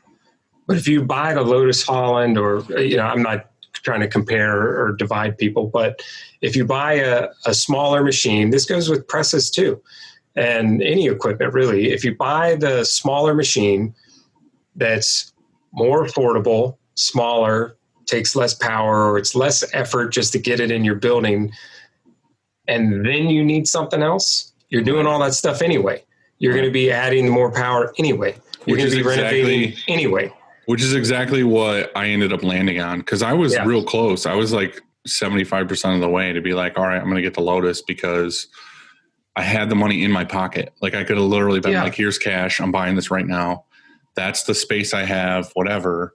But I feel like with anybody that should take away from this conversation is just like, you really need to look at all the options and talk to people that actually use these every single day. And it's like Andy, like I have Andy to call and talk to and be like, realistically, what happens when you put a screen in one side and it comes out the other side? Or like, a lot of times you watch these videos online or you talk to the sales guys and they're like, yeah, it's fucking perfect every time and you're never going to have issues. And it's like, all right, bring me down to reality and be like, your screen guy left some fucking ink on the screen, or like you have an old screen or whatever. Yeah. Like, what's it look like when it comes out the other side? So like Andy harped on me in my ear for a while on the phone, but then when I went out to his shop, he made me run it. He forced me. He fucking dragged me over there, made me run the thing. For free. Yeah. And then, it works. It's great. And there's so many ways you can tweak and dial it in and get it perfect. Sure. I would say the answer, my answer anyway, would be considering a CTS. That should be anyone's next purchase. Like if you're thinking about getting a press, or if you're thinking about getting a Unicoat, or I don't care what piece of equipment you're considering getting, and you don't have a CTS, the answer is CTS.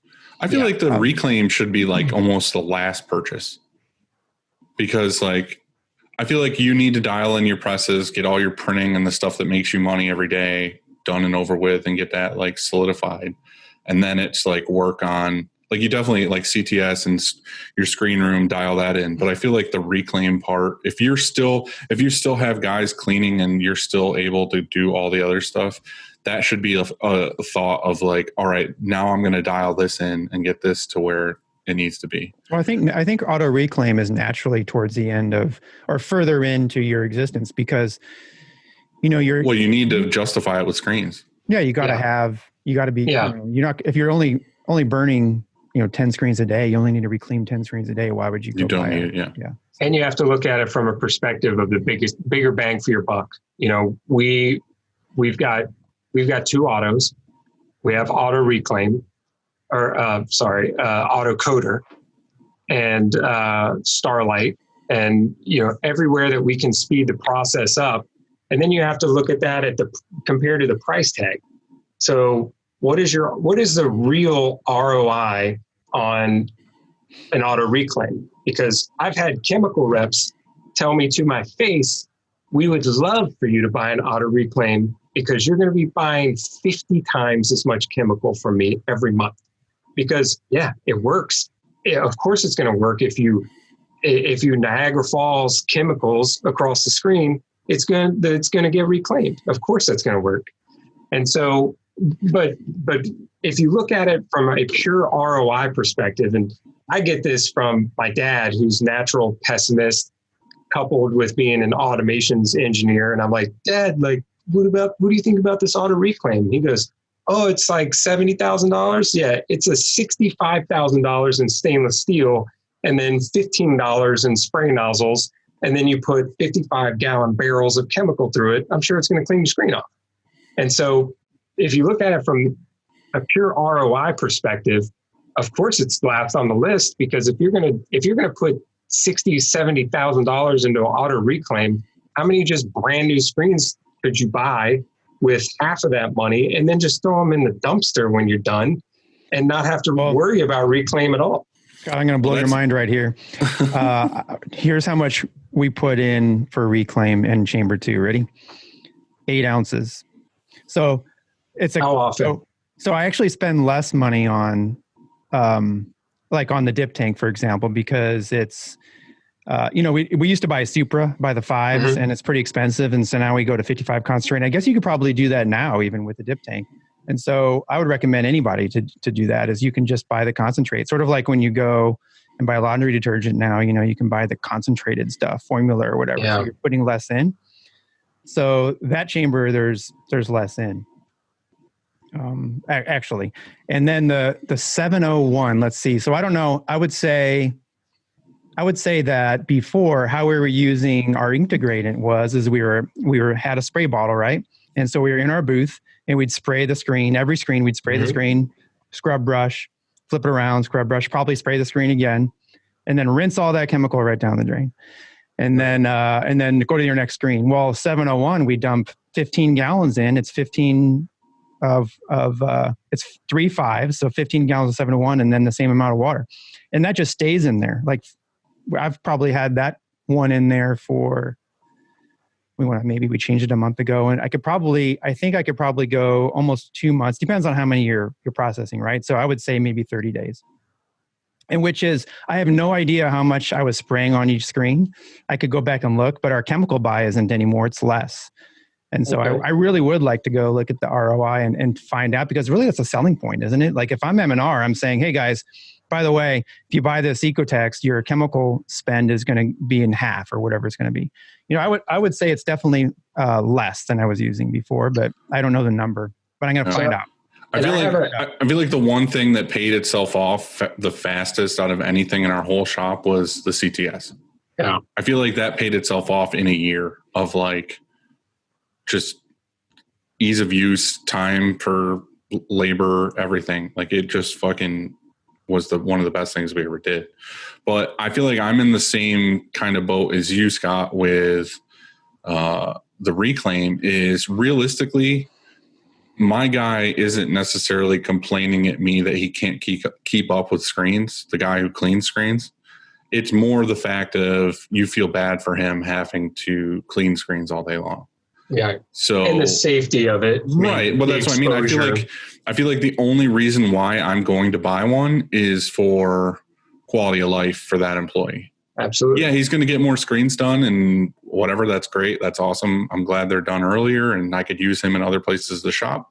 But I feel like most of it is now we can stop talking about screen printing and just talk shit about Andy because he's gone. Yeah. But yeah, it's just kind of like, it's really just for that guy. Like, yeah. I feel like it's just to make it easier on him. But this whole conversation was the really long answer is I don't know what's the best between the two. Yeah. But I feel like if I'm going to do, like you said, if I'm going to do everything once, I feel like I'm just going to get the Ecotex and know that it's going to do exactly what I want it to do.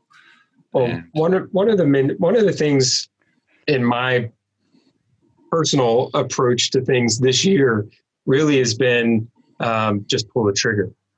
Get the tools that you need, and obviously don't extend yourself. But for the longest time, I've wanted a wet vac nozzle for washout. Yeah, and so just because of how I was raised and how I grew up, I'm like, well, I'm going to make one. And I'm going to make it out of PVC, and I'm going to do this, and I'm going to make it.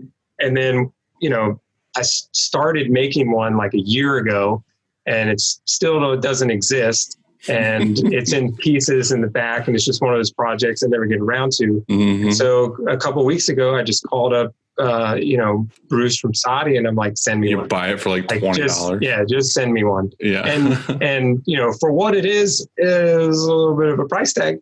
But also then it just comes, it's in the box, you plug it in, you're done. And so, that's kind of how I feel about things too. And maybe some advice that I would give some people is like, just get the tools that you need and try not to cut corners on it. And for me too, about a year ago, we started switching over to eco frames. And I actually picked up 100 eco frames for super cheap. They came from Stoked On. And the explanation that was told to me is that they ditched them because they had a Lotus Holland, and with the thin thread, the Lotus Holland was popping the meshes. And so then they had this issue of, well, we're either going to have to get rid of this auto reclaim that we just got because it keeps popping these screens, or we have to switch all of our frames out again. And so that I think applies into those decisions too. And that's a question for you, Andy, if you've ever run an eco frame through the. Well, he runs thin thread, so. Yeah. I have not run an eco. But there's statics. You run statics, right? Static hydro mesh, but the M&R doesn't have brushes. I mean, yeah. The M&R is brushless. Okay. It's just nozzles. Yeah, it's just nozzles. So that's a major difference then too. That's a major difference. So I went when Dylan asked you about your tricks or hacks or whatever, I was thinking like, well, what's one of mine that I could share? And this is really simple. And I'm sure a lot of people have this, but I didn't used to. And I used to tear buckets open with my hands. And I'm soft. I have soft hands. And so it would hurt, right? I would peel them open, and hurt. Well, we have this. Check this out. I went and grabbed it. Oh. You guys have one of these? Have you seen one? No. So this is a bucket opener. And, well, I can't demo it right now because I don't have a bucket, but you put it on the bucket and you crank it open and it just opens right up. Saves your fingers. You know what that would be nice for? It doesn't work on, like you get those quarts, not gallons, but the quarts that have like the super tight lid that you can't fit fat sausage fingers into. Does it work on that? Yeah. Here, I'll grab one. All right. Now I got to demo it. Be right back. Well, anyway, Scott, did you think of anything? Yeah, I mean, I've got I like to, one of the things that I did recently, well, in the last year is I built 2 identical screen carts, and this connects to the lean mentality. And I have one beside each press that are identical. And around the edges are magnetic strips. So all the ink spatulas just adhere to it. And then each one has white ink, black ink, our standard red, our standard yellow, our standard royal, and our standard navy, all on one cart. And it's an ink cart, so it's at an angle, and the buckets sit in it. And then it's surrounded by spatulas. So both of those are beside the cart, and then just easy access. So nothing's sitting on the floor, and everything it's waist height, so you're not leaning over and trying to be as ergonomic as possible. So each press has its own white, black, navy, yellow, red. All the standard colors. You know, when somebody just wants red, you know, we have just a standard red, and they're identical. So then you don't have press operators fighting over the same bucket of when they're just running standard stuff.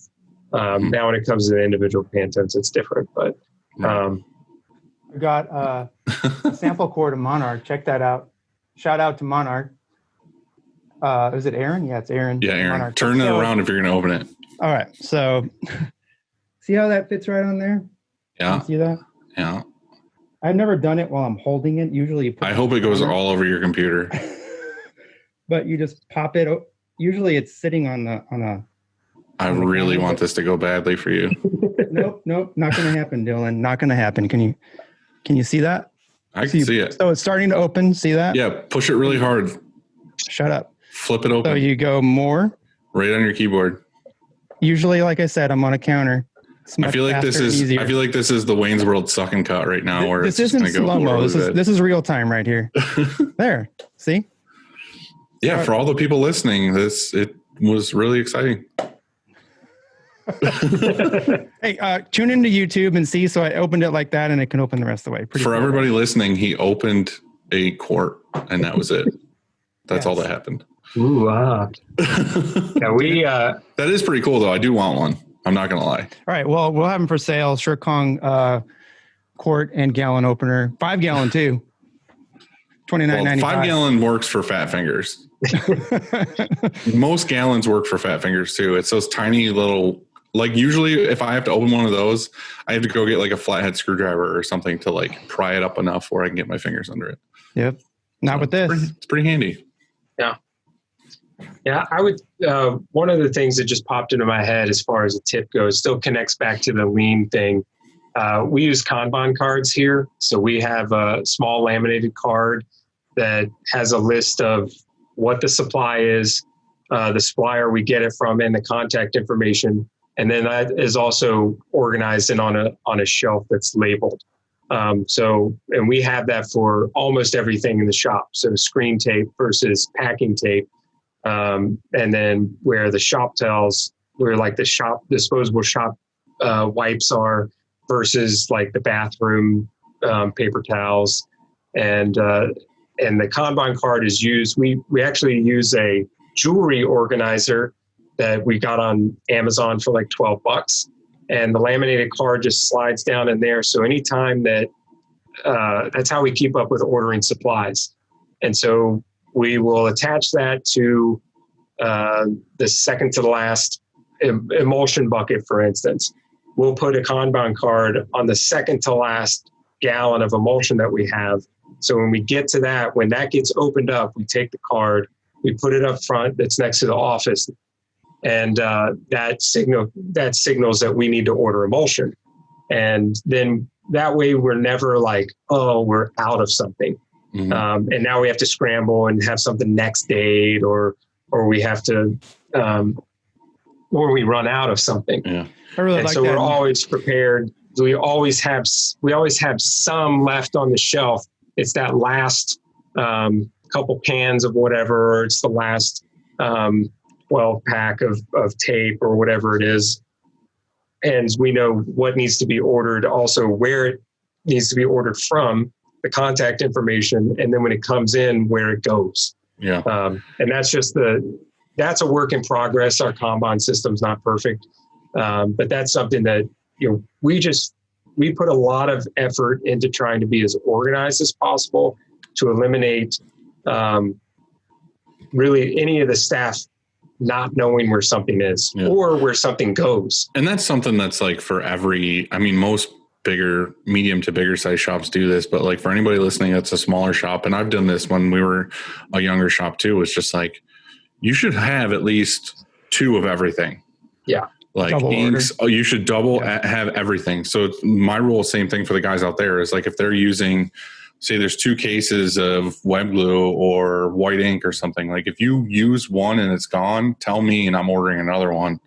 So there's always one to replace it. You're never like, hey, there's only fucking this much white ink left. Can you order some? And then you're like, shit, like I'm not going to have white for 3 days. Wouldn't it be cool if it automatically, so to take that a step further, what you were saying is you pull that card off, the Kanban card off, and it just automatically placed an order, like it does you can do that with Amazon, with your paper towels or whatever. When you grab the fifth to last roll of paper towels or whatever it is, it just automatically generates an order.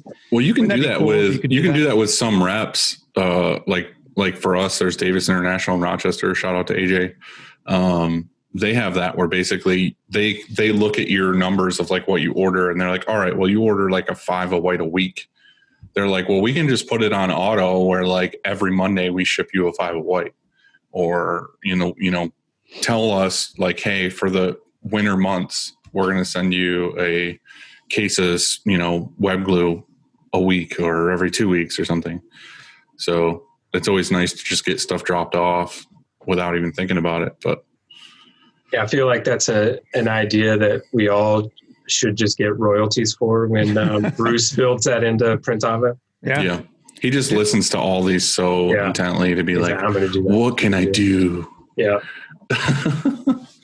Well, Dylan, I think we set a record. This might be the longest one. Mm-hmm. I told you, long-winded stories. It's all right because the first half is about feet and taxes. So it's super exciting. Should we end it with the same stuff? You want to talk about feet some more? Oh, hold on. Let me look through some of this real quick and make sure. We pretty much went through. We skipped some stuff. You want to just keep going? I mean, we've got an extra hour. I mean, I know you said you wanted to spend it with your family, but when you we're just ruining his family time right now. We're kind of your family, right? Are we good?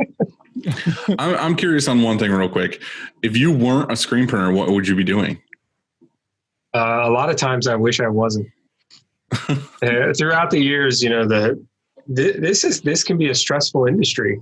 Mm. And, my wife will tell you, she was a career social worker of the year, just all around badass social worker. And then I came in, ruined her life, and it's like, hey, you don't do that. Do this. Like, you're like that guy in the alley, like, yeah, come on, yeah. Give up that and come do t-shirts, and she'll be the first to tell you, like, that people that you ruined her life. Yeah. Oh yeah. All the time. She's like, why'd you do this to me? I can't believe it. No, that people get so crazy just about a box full of t-shirts. They'll drive you. Like, I've had some of the most intense experiences in my life with an angry customer who's angry about the grays, the wrong shade on her shirt over, right, any other experience in my life. Like, how are you this mad about t-shirts? And Brandy will tell you the same thing. She's like, a lot of the stuff, a lot of people that I dealt with, and, she dealt with some pretty intense and even dangerous situations in her career. And she's like, people get more pissed off at me about their shirt order on things. And so a lot of times over the years, I'm like, man, I should have just opened a smoothie shop or something like that. I just should have done something I should have been an influencer, man. Hey, I'm getting a bunch of texts from something about polls and elections, I guess. Is there something happening in a couple of days? Just my phone is blowing up. I don't think so. Totally. Yeah. There was one other thing I had on here, but it was more just a bitch and but like, do you guys get fucking annihilated with digitizers?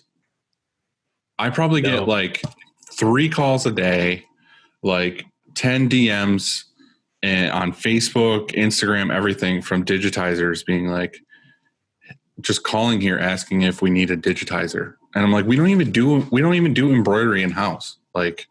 No. Stop. So a part of my my goal of just being to automate as much as we can, our phone is through Ring Central, and that includes a phone tree, which pretty much eliminates, I would say, 98% of those type of calls, because they have to go through a menu to actually get to someone. And because a lot of times, if they do get through, which is very rare, it's just an immediate hang up. There's no oh, sorry, we don't need it. It's just well, I always get the and it's, I hope this doesn't sound bad to anybody, but it's the truth. Is on Instagram or Facebook, it's always a picture, the profile picture is a sexy woman. And it's hey, wanted to talk to you about something, or wanted to talk to you about getting an order or something like that. And then you answer them just to be polite for anybody who messages you, to be sure, what do you need? Or what can I do for you? And they're like, who can I talk to that's in the manager of your embroidery department? And it's just my God, stop. You guys are going through every possible thing to get us to go to you. I just feel for me, it feels like a telemarketer for anything horrible. It's just digitizers right now for some reason. Yeah. It's been that way for years for me. I think for us over the years, we've learned the tells. It's like the t-shirt scam. It's I need 500 blank white shirts. And do you take credit cards for payment? My favorite is I have a check already made out for 25,000. Yeah. I'll send that to you. You cash it and then give me back 20,000 and you keep the 5 for the order. And it's the fuck? Who's dumb enough to take that? Or it's just I have a shipper in place already who will pick them up And yeah. But yeah, I don't do that at all. Like, I don't do a customer that's like, hey, will you send me just like 50 blank shirts? I'm like, just go to SNS and buy 50 blank shirts. Like, don't bother me with this. With social media, it's just we're just like block happy. So anytime it's like, do you do your own embroidery in house? Then I'll just click on the profile. If it's not totally obvious, I'll click on their profile. Oh, 0 posts. Yeah, it's always 0 posts. Yeah. Or if it's just like, a whole account full of just like embroidery, like sew out docs, block. Like we spend a lot of time just blocking that stuff, and we do our best just to not engage, because then you're on their radar for sure. Right. I mean, so to any digitizers listening in on this, stop talking to me. No. Yes. No, that's where I stand on this, Andy. Dylan, post. What you need to do is post a lot of cool pics of your embroidery and your sew outs and whatever, and then hit up Dylan, because then he'll don't talk to me. And Scott, I don't want to talk to you. You have to have some posts. Yeah, starting tomorrow morning, I'm just going to forward all of those to you. This is the worst thing I could have done. Automated. That was the worst thing I could have done, was talk about this on this, because I'm just going to get 100 DMs from other shops being like, look out. Oh, happened to me too. I sent them your way. Haha. Yeah. All right, go home. Scott, go home to your kids. All right, guys. Good talking to you. Hey, good talking to you too. It was fun, man. Appreciate it. Yeah, likewise. See you. All right. Have a good night.